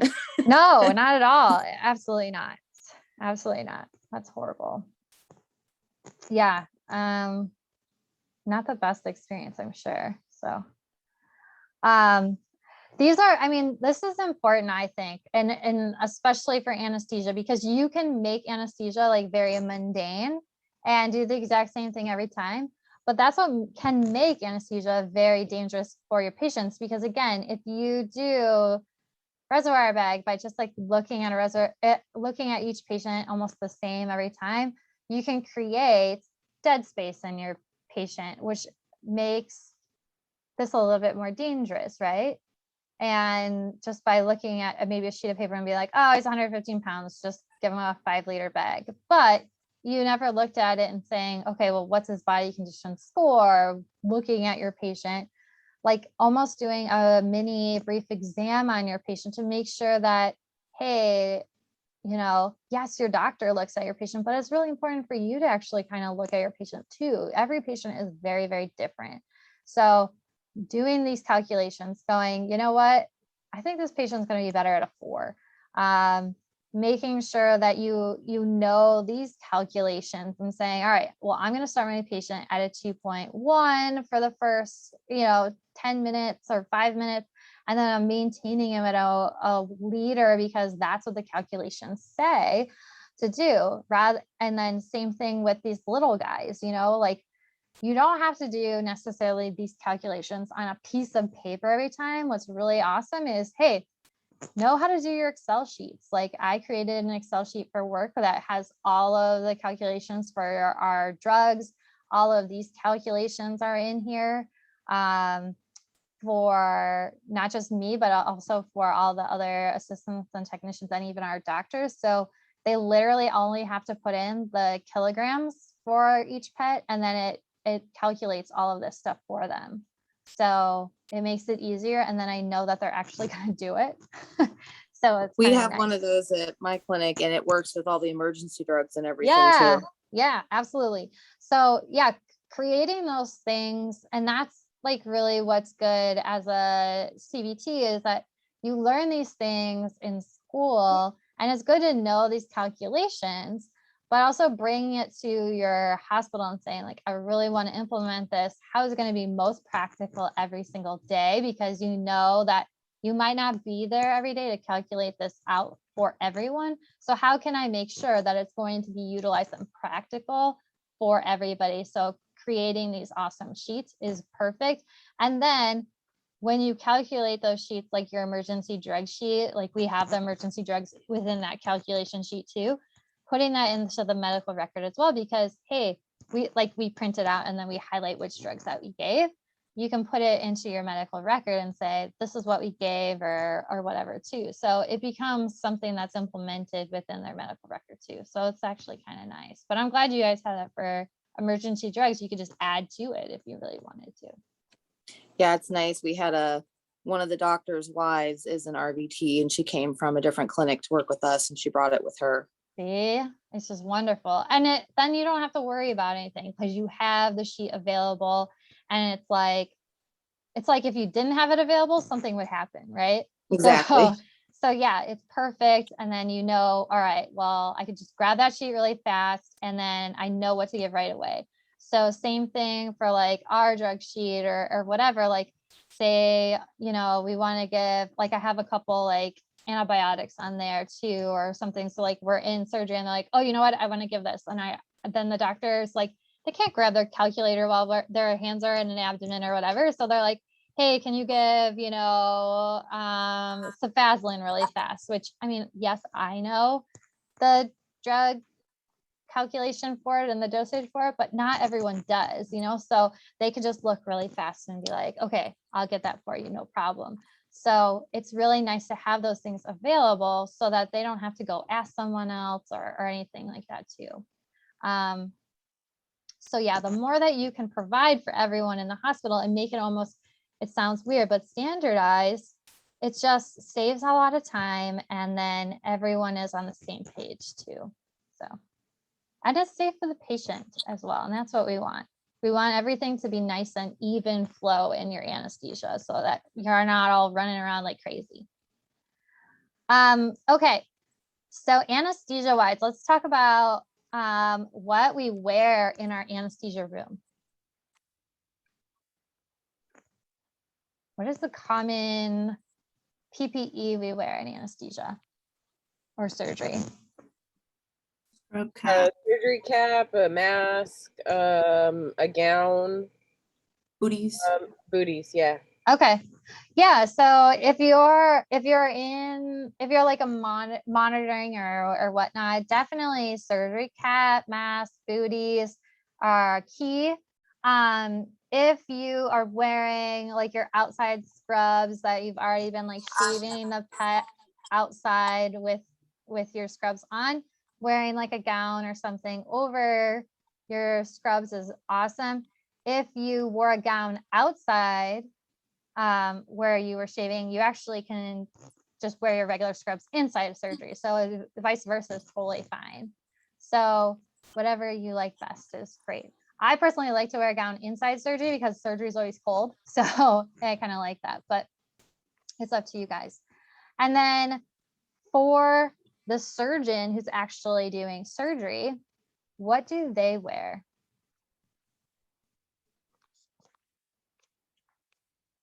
All of that plus gloves. Great. So yeah, gowning is really important, right? So gowning, obviously gloves, like, is it okay for them just to glove up?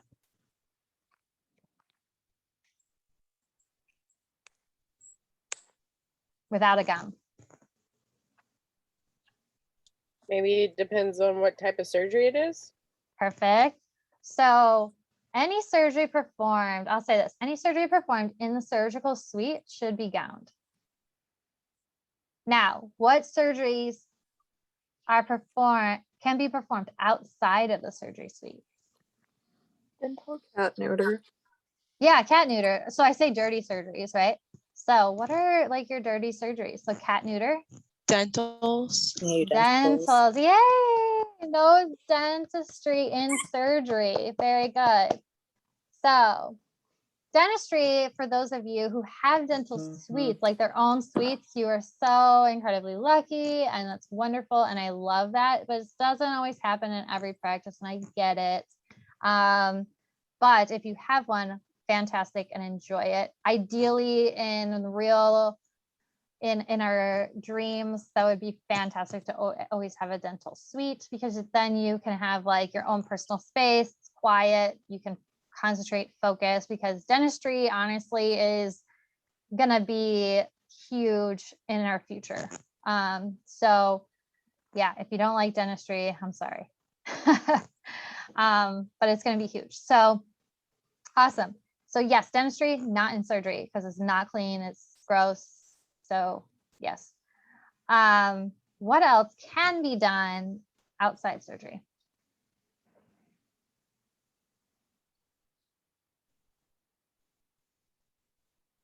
Abscess repairs. Yeah, like some laceration repairs, right? So like, as long as it's not like you're opening a cavity, you can do that outside of surgery, right? So yeah, some laceration repairs, because it is still dirty, you can absolutely do that outside of surgery. You don't necessarily have to go into surgery for that unless it's completely open cavity. Some mass removals too, you can do outside of surgery as well, as long as it's not like open cavity wise, right? If it's a really big mass removal though, like, you know, some of your doctors will decide to do that in surgery, but if they do it in surgery, they should be gowning up. So that's just kind of one of those things to like keep in mind, and just easy to remember is, okay, if we're doing the surgery in surgery, we should be gown and glove. So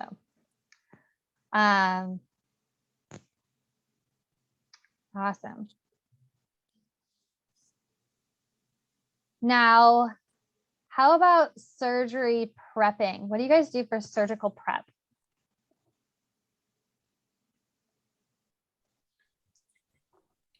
Shave and then vacuum it, and then sometimes I like lint roll it after that, and Awesome. then just use alcohol scrubs and chlorhexidine scrubs. Great. So how do you guys do that prepping? Do you do like a dirty prep and then prep in surgery afterwards? How do you guys do that? We do a dirty prep and then prep in surgery. Awesome. So what does that prep look like in surgery? Do you guys do like a sterile prep in surgery? Yeah, it's kind of, it almost looks like when we do the dirty prep, then we'll do the dirty prep out, and then they'll basically almost kind of like do the same thing in, depending. Okay. It's just more sterile, like with gloves, and yeah, it's out of so different jars. do you use sterile gloves? Yes. Good job. That's awesome. And sterile gauze and all that jazz. Yeah, we have separate gauze and everything that's wrapped for our surgery suite. Wow. Do you work in an AHA clinic? I do. See? Yeah, good job. I'm like, I can tell. I worked at AHA. That's why I asked. Oh, okay. Yeah. That's why I said before I would travel around to other clinics because I worked for AHA. So yeah, ideally in the perfect world, that is what you do. So that is the most sterile way to prep your patient, right? Is to do a dirty prep outside surgery. You know, you can either wear a gown over your scrubs during that time, or obviously wear a gown afterwards because you can get hair on yourself. And then you will vacuum that hair up, lint roll any extras off, and then do your dirty prep outside, bring them in. And then, like we said, to then have sterile gauze where you pour then your alcohol and chlorhexidine on there, on your gauze. Then you would sterilely glove up, use sterile gloves, and then you would do your prep onto your patient. So those at least 3 scrubs from the middle all the way out with chlorhexidine and alcohol. So you have a sterile hand and a dirty hand and do your prep that way. So that is the most sterile way and best way to do it. Obviously, not everyone does it that way, but if we were to try to do our best in doing that, we would do it that way. They do have like your sterile, like Dura preps that you can use too, but not everyone necessarily does that or has that. I mean, they're more expensive, but awesome. Okay, so I think we might have a few minutes to do some fun stuff because I haven't been able to do this lately. Any questions for me so far?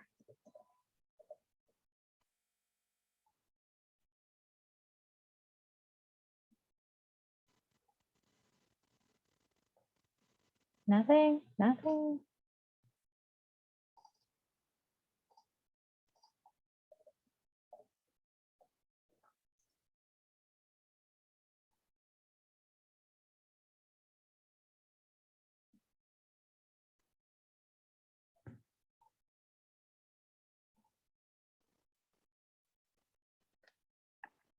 You guys have nothing.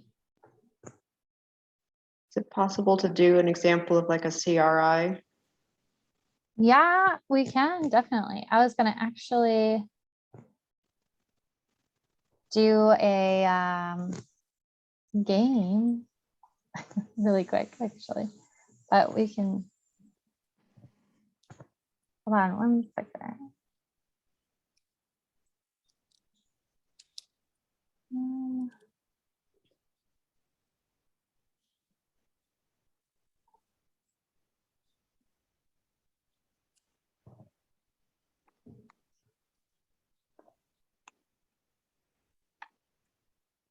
Let's see. Just loading something really fast.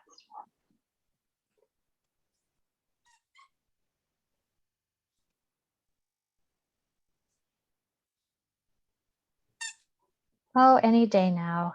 Let's load.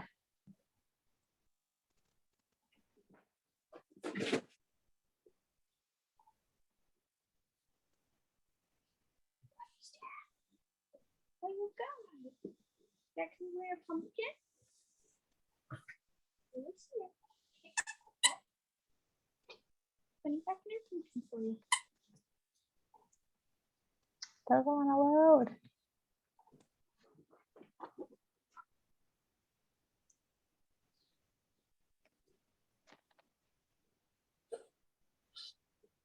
All right.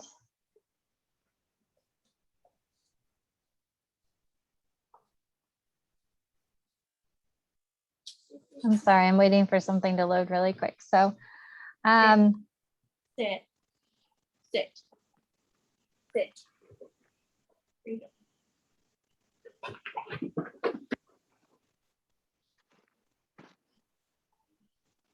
all right. So let me get to this.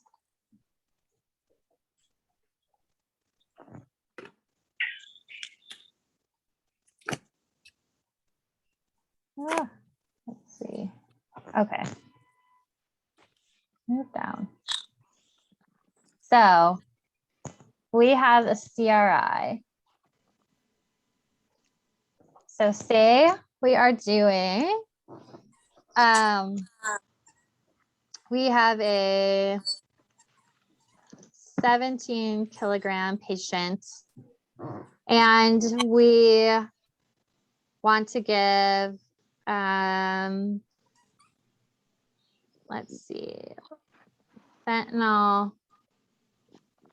CRI, that is 5 micrograms per kilogram per, per minute, let's say that. And our fluid rates is 60 mLs per hour. And we have 600 mLs left. Fentanyl's concentration is 0.5 milligrams per mil.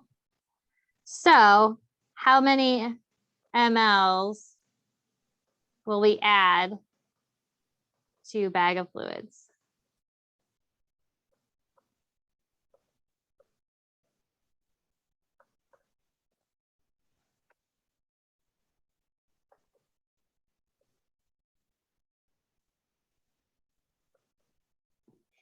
Okay.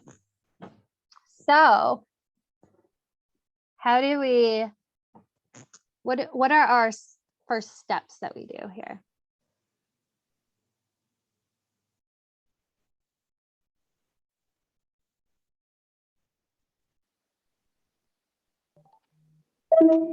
Calculate how much fentanyl. Okay, good. So if we take fentanyl, right, then we do, so we have 5 micrograms per, do we have our kilograms, right? So kilograms is 17 kilograms. Now we need to figure out how many minutes, right? So how do we figure out how many minutes?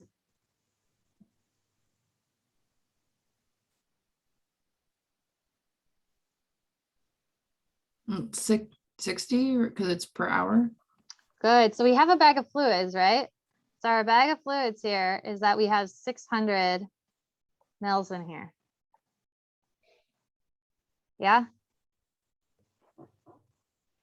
But our fluid rate is 60 mLs per hour. So you divide it by 60 twice, because the first time then you'd get per hour and then per minute. Okay. So essentially we need to figure out how many minutes we're gonna have, right? We need to figure out how many minutes. So we need to figure out, okay, first, how many hours are left? Yeah. In this bag. So you're right. We need to go, okay, 600 mLs divided by 60 is going to give us our hours. Divided by 60 mLs is going to give us hours. So that means we have 10 hours. Yeah. Now, we don't need hours in this case, but we need to know how many minutes we need. So if we have 10 hours, how many minutes are in an hour? 60. All right. So that means we need to multiply though that by 60 minutes to get how many minutes we have. So how many minutes do we have then total? 600.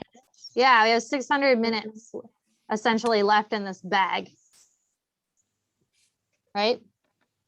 So we're going to multiply this by 600 minutes. I will warn you, I have no idea what this answer is going to be, so it might be just something ridiculous. So, okay. So now we're going to multiply 5 micrograms times 17 kilograms times 600. Okay. So 5 times 17 times 600 is 51,000 micrograms. Okay. So our concentration though is in milligrams per mil. So we need to like do some converting. Yes. So how do we change our micrograms to milligrams?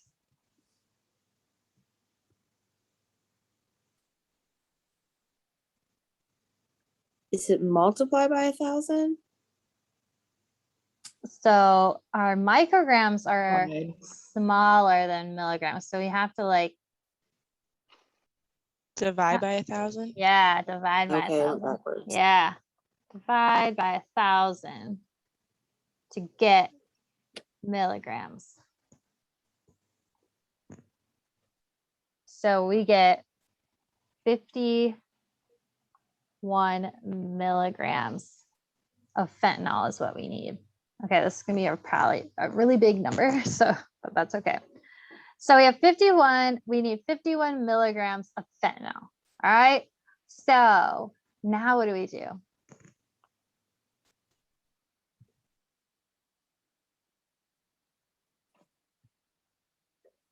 Now we Times need it by the 0.5.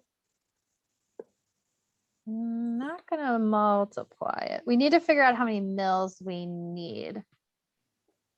You're going to divide that by the 0.5. Very good. So divide by 0.5 milligrams, and it's going to give you your mils.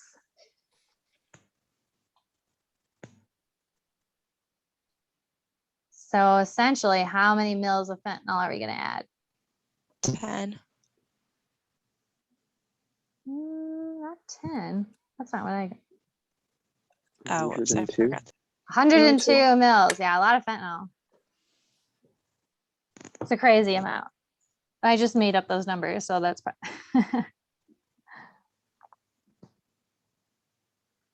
So does that make sense? We'll do a lot of those, don't worry. Okay, so what I'm gonna do really quick, I think it started to work, so that's good. I'm gonna share my sound. All that is I have this. Let me clear content. Clear my sound.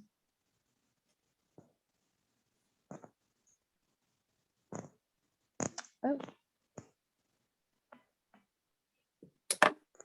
Let me make sure I go back here.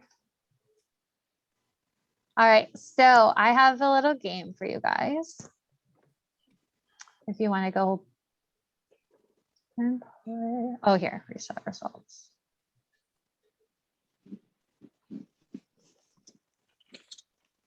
Okay, so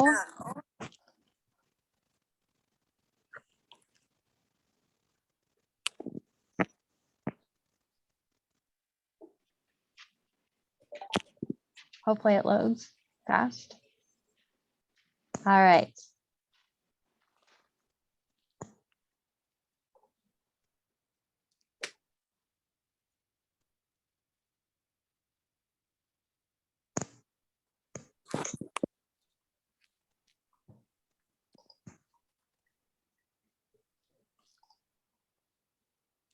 Oh, what is it doing?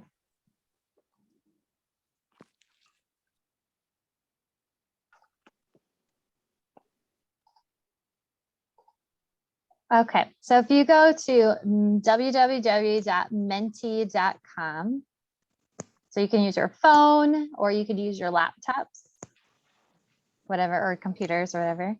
But I have like a little game for us to play really fast. If you want to stay, of course, I have a little bit of extra time. And then there's a code for you to insert. So the code is, once you get to menti.com, there's a code, and the code is 4857211. You'll see it at the top of the screen here. I promise it's fun. Oh, say somebody already did it. Yay.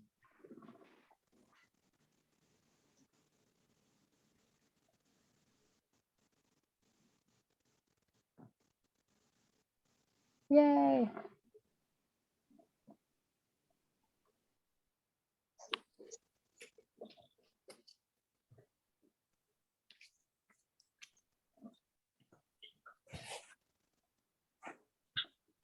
Awesome. See, now everybody's gonna, oh, I got a Wisconsin person.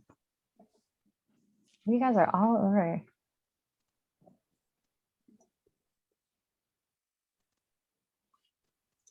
I don't think I'm finding the right site.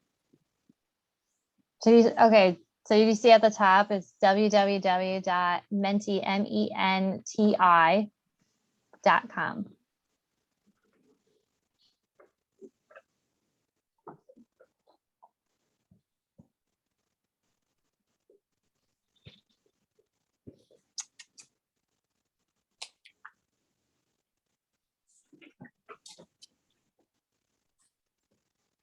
We got 2 Californias.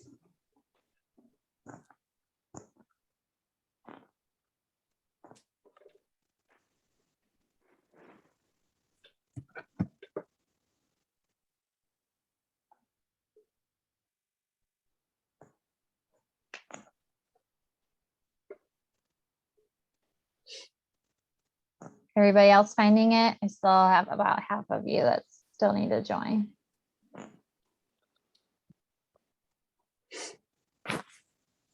So I joined, but like my little like circle thing won't move. Oh, Yeah. no. Interesting.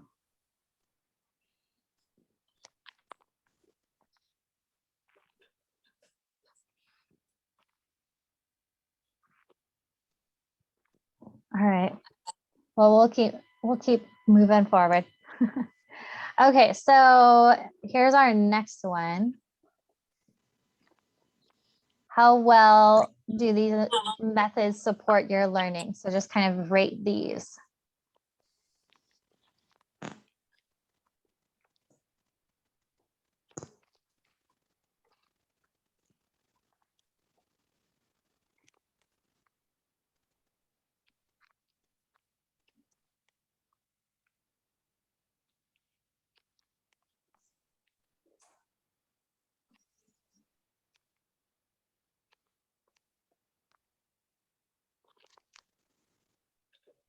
Ooh.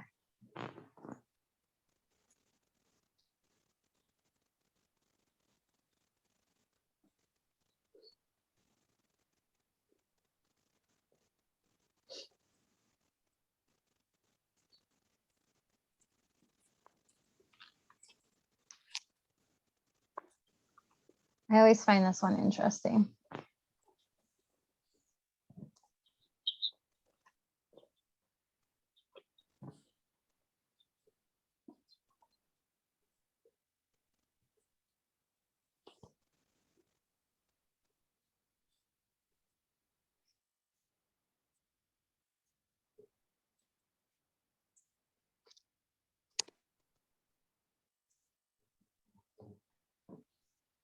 So the most interesting part here is that active discussion learning has always been the top one by a significant amount. And it's so interesting that in school, there's not a lot of active discussion learning. It's a lot of, and even here, like I try to pull it out of you. By the end, we like really pull it out of one another. But there's not a lot of like discussion based. It's a lot of teacher talking, you know?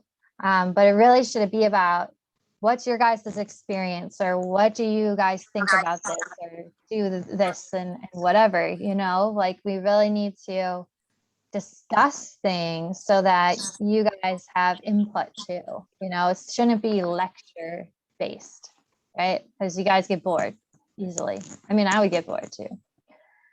Peer-to-peer problem solving is really, really great too.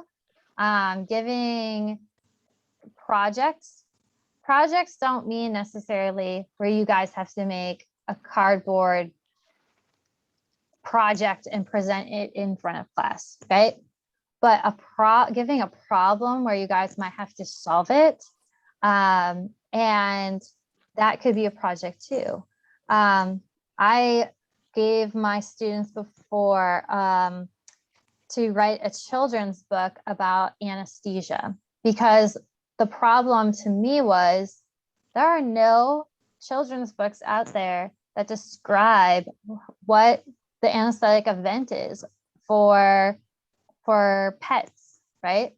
But we do have children's books out there of what it's like when they lose a pet. But kids probably get really scared when their animal's going to go and be spayed or neutered, or just in surgery in general. So I said, you know, why don't you guys write a book about like what that experience is going to be like, but you have to write it in terms that kids are going to understand. However, I want you to still describe it in accurate form. And I was so surprised of how well they did, you know, and they did illustrations too, which were really good. So drawing is on there too. So you guys even wrote drawing as well as something that you learn. And so a lot of the kids were like, well, I'm not a good drawer, right? And I personally am not a great drawer, but I said, there's a book out there about a scribble, you know, if you guys have ever seen it. And so the point still gets across, right? You could still get the point across and still not be great at drawing. So I love the fact that you guys have that on there too. Writing is also great. You guys don't have to write things word for word of what's in a book, but as long as you can write something down that makes sense to you, or that you can recall something, is really awesome. And then our next one on there are videos, which videos are great. Sometimes if videos are too long though, it can be also a little damaging. So, you know, we have to balance those as well. It's interesting to me that testing isn't higher, but I do understand why it is. You know, testing doesn't have to mean that you learn something from it, right? Learning doesn't necessarily mean testing is a learning source.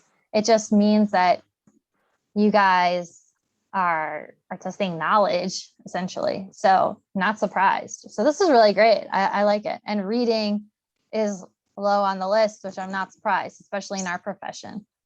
It's not going to be super high. So very good. Okay, so what's your hardest part of surgery? Hardest part of surgery for you guys?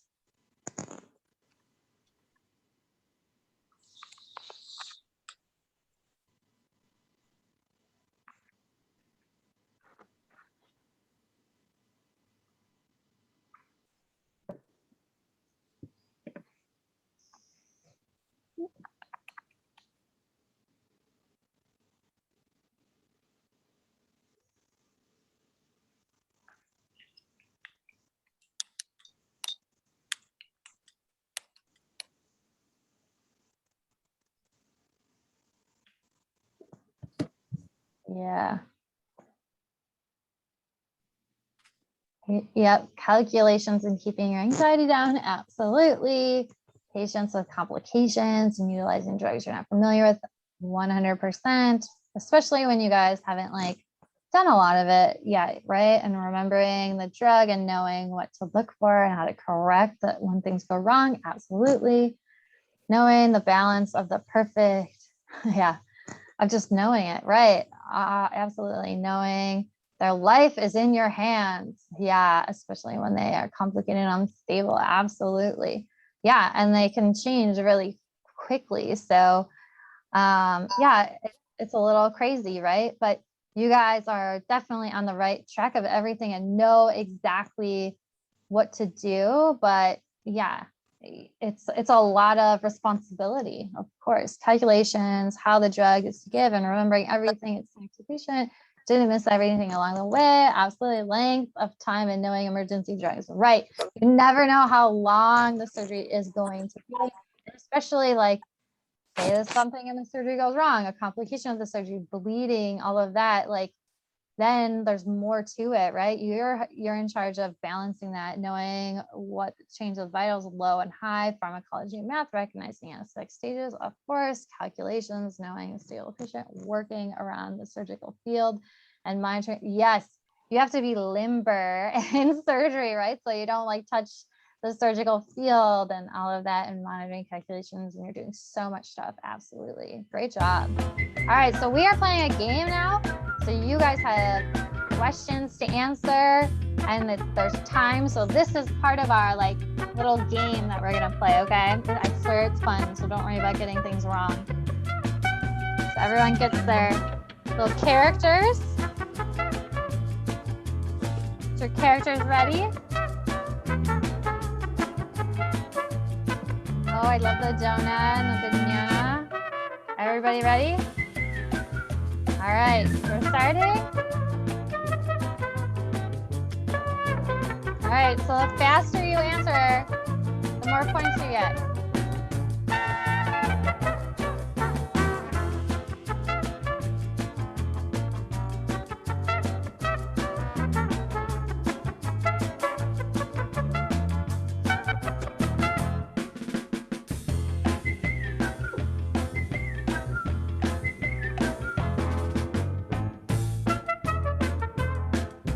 Job, guys.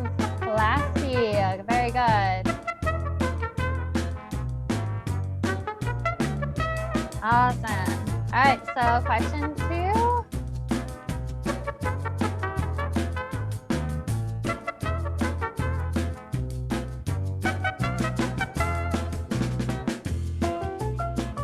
Ooh, you guys are quick.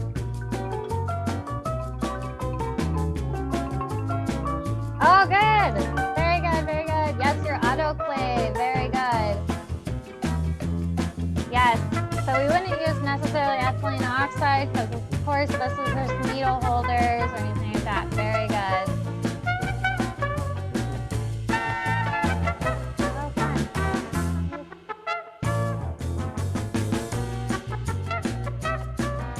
All right, sorry. Question 3.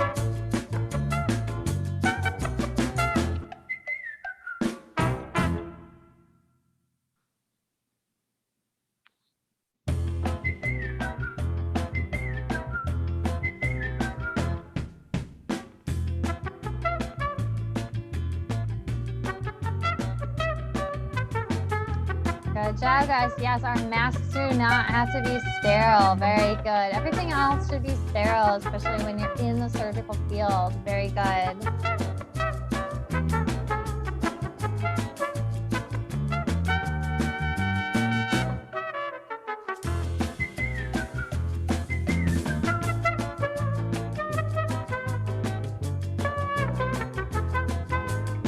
All right.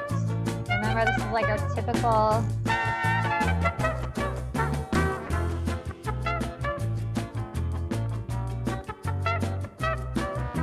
Very good, very good. Yes, and here we are ruling out, especially a number 20 blade, remember, because that is a large animal, right? So, very good to rule that out. Oh, come on.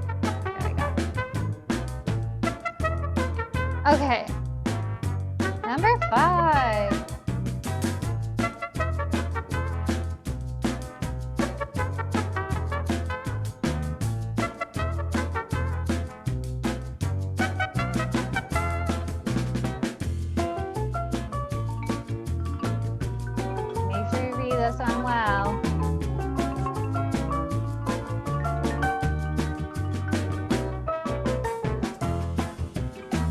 Good job. Yes, so we cannot administer enteral nutrition here. Remember, enteral nutrition is through the mouth, right?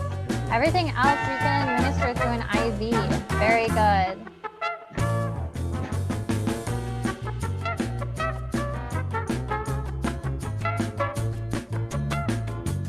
All right, who is number 1 here?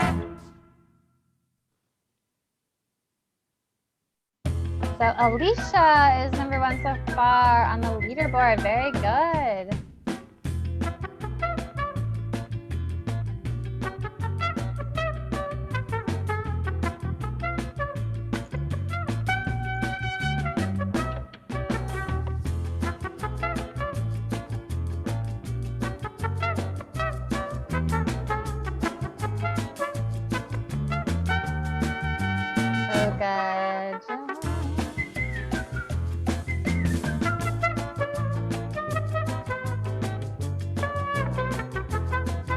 Awesome job. Yes, our Belfour retractor is for abdominal exploratories, right? Our Wetlanders or Gelpies and our Senwick retractors are a lot of times used for our orthopedics or like neurosurgery, stuff like that. But Belfours are definitely abdominal surgery. Very good.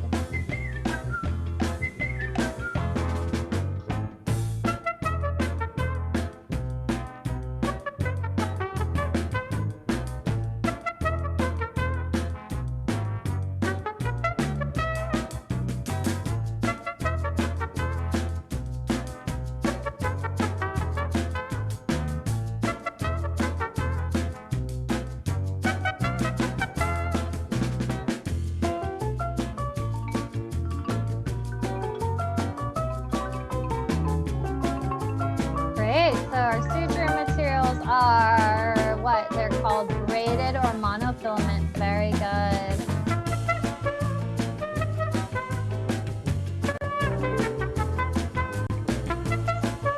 Awesome. I don't know why it won't.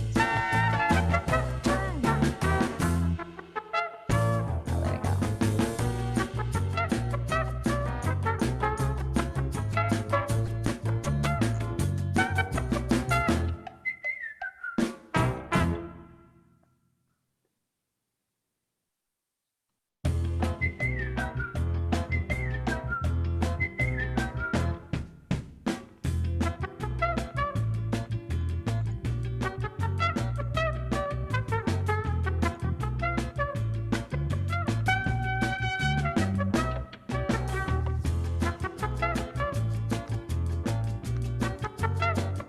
Awesome job. Yes, pneumothorax. Very good.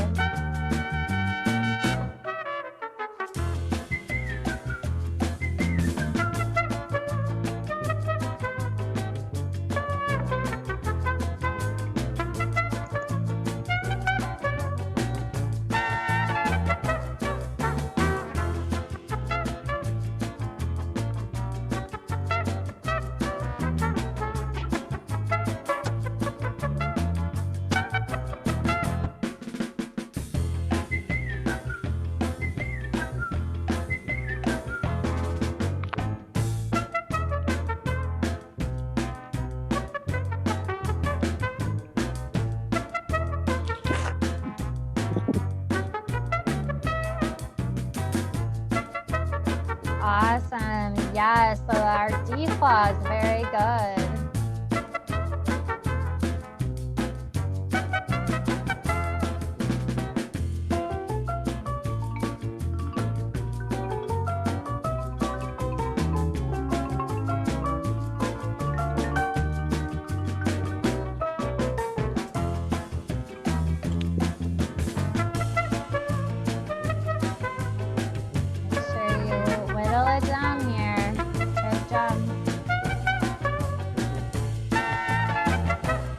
Awesome. Yes, our Rochester caramels fresh.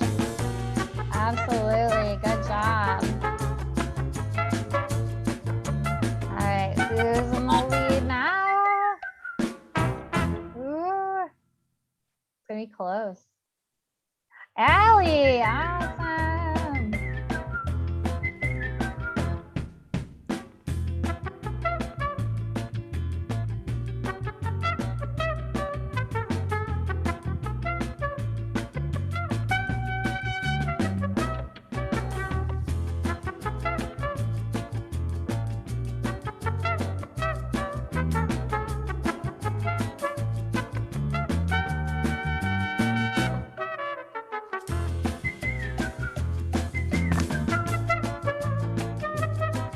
Great. Yeah, so this is our horse question. So we're preventing uterine infection. Absolutely. Very good.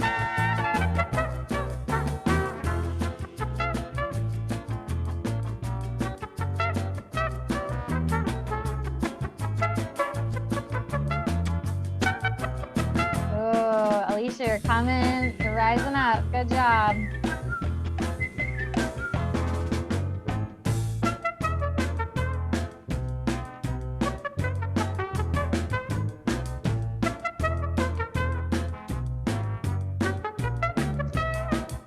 Central and dilated. Yes. What does this mean?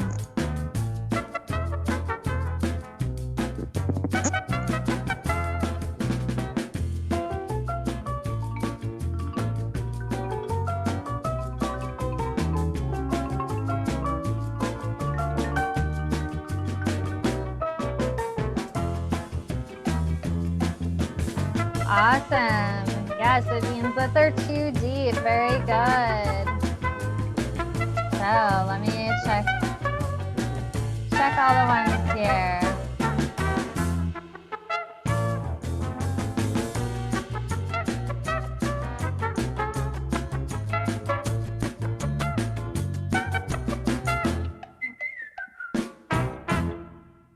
All right.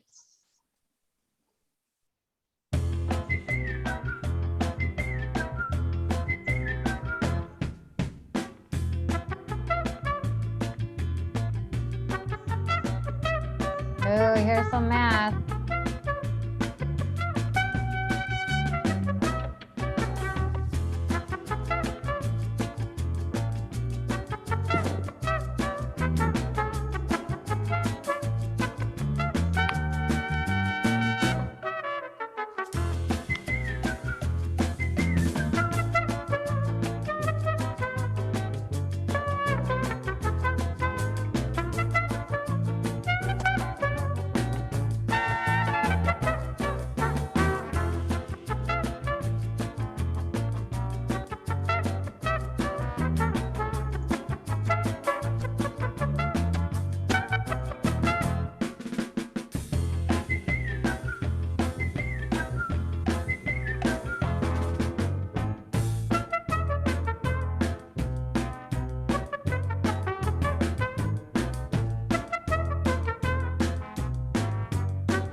All right, yes, the answer is 20 mils. So we got some people got it right. Awesome, good job.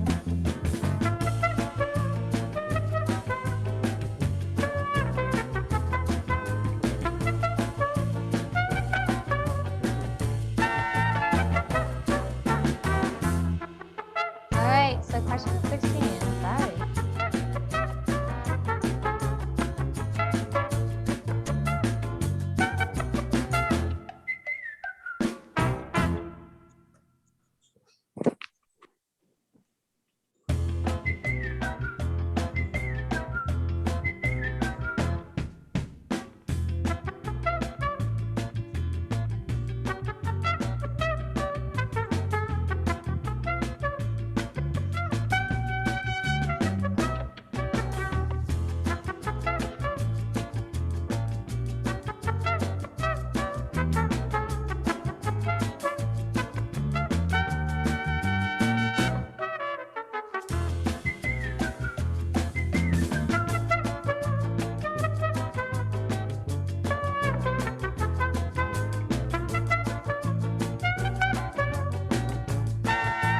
job. So it's 25 mgs per mil.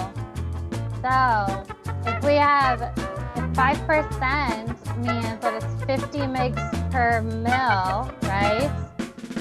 And we are giving 0.5 mils. That means actually we're just giving 25 mgs. It shouldn't be mils, right?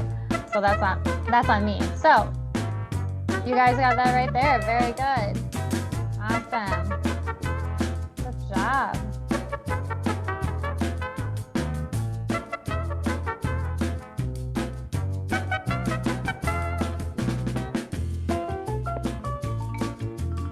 Ooh, this is a good one. We just covered it.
Oh, good. Who knows? Oh, come on. It's 3 mils per hour. So you guys are gonna kick yourself. Okay, so what? This one's actually really easy. So if you have a 50 kilogram jug, you put your kilograms in there, right? And then your concentration is 50 micrograms per mil, because I made it really easy. And so honestly, this one was super easy because your 50 micrograms per mil and your 50 kilogram jug cancels out. And so it ends up being 3 milliliters per hour. So that's how we made it super, super easy for you. So very good, guys.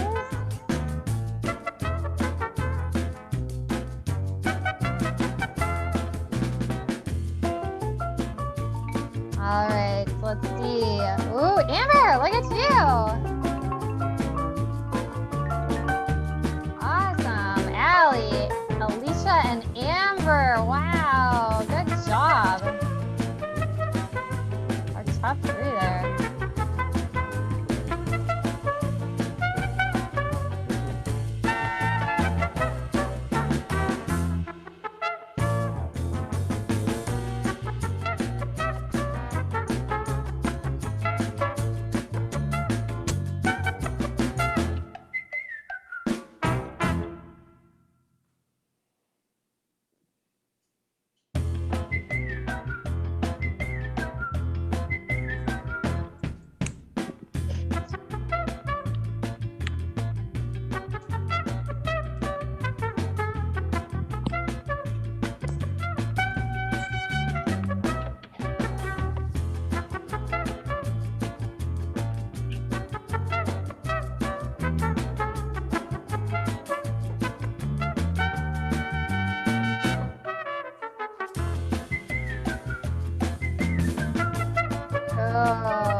So at each administration, so each one, right, not at both, but each one, we are going to give 0.03 mLs, right? So our units are set up by,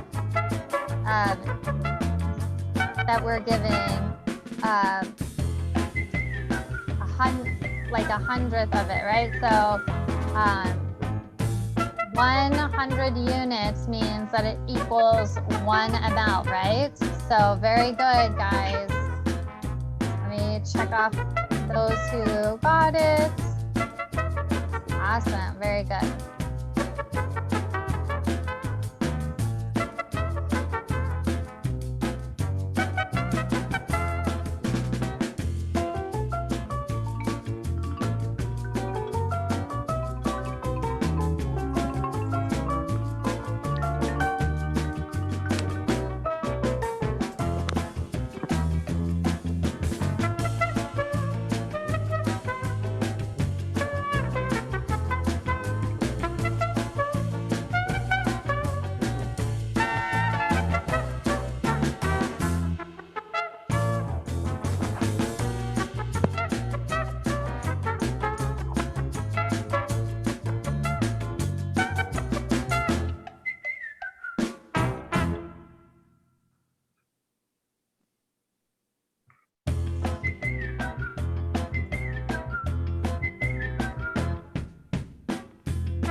Great. So our answer is 120 beats per minute, right? So very good. Awesome, awesome job.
Oh, good job. So the correct answer is 3.6. I'll give it to the 3.5 person because you're so close.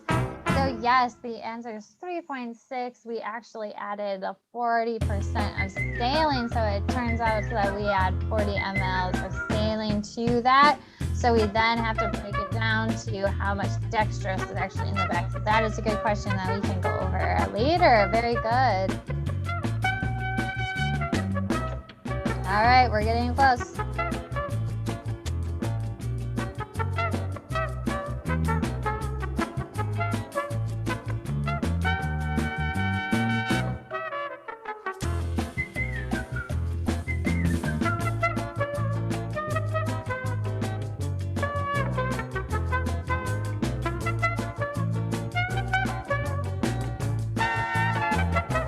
Very good. Yes, they are dosed out by body surface area. Very good. That is only because it is actually more accurate than doing mils per kg. Very good.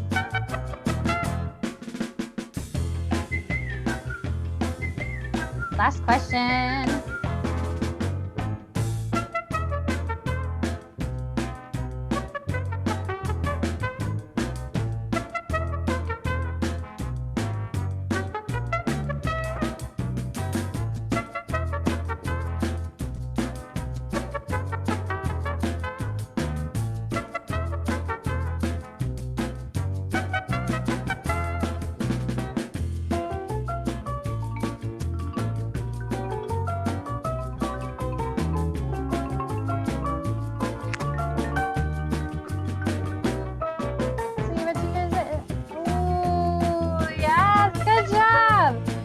With a stock solution, it's 150 mils. We have to figure out the volume of the rest, right? So if the stock is the one part, and the rest is the chat 25, right? So very good job.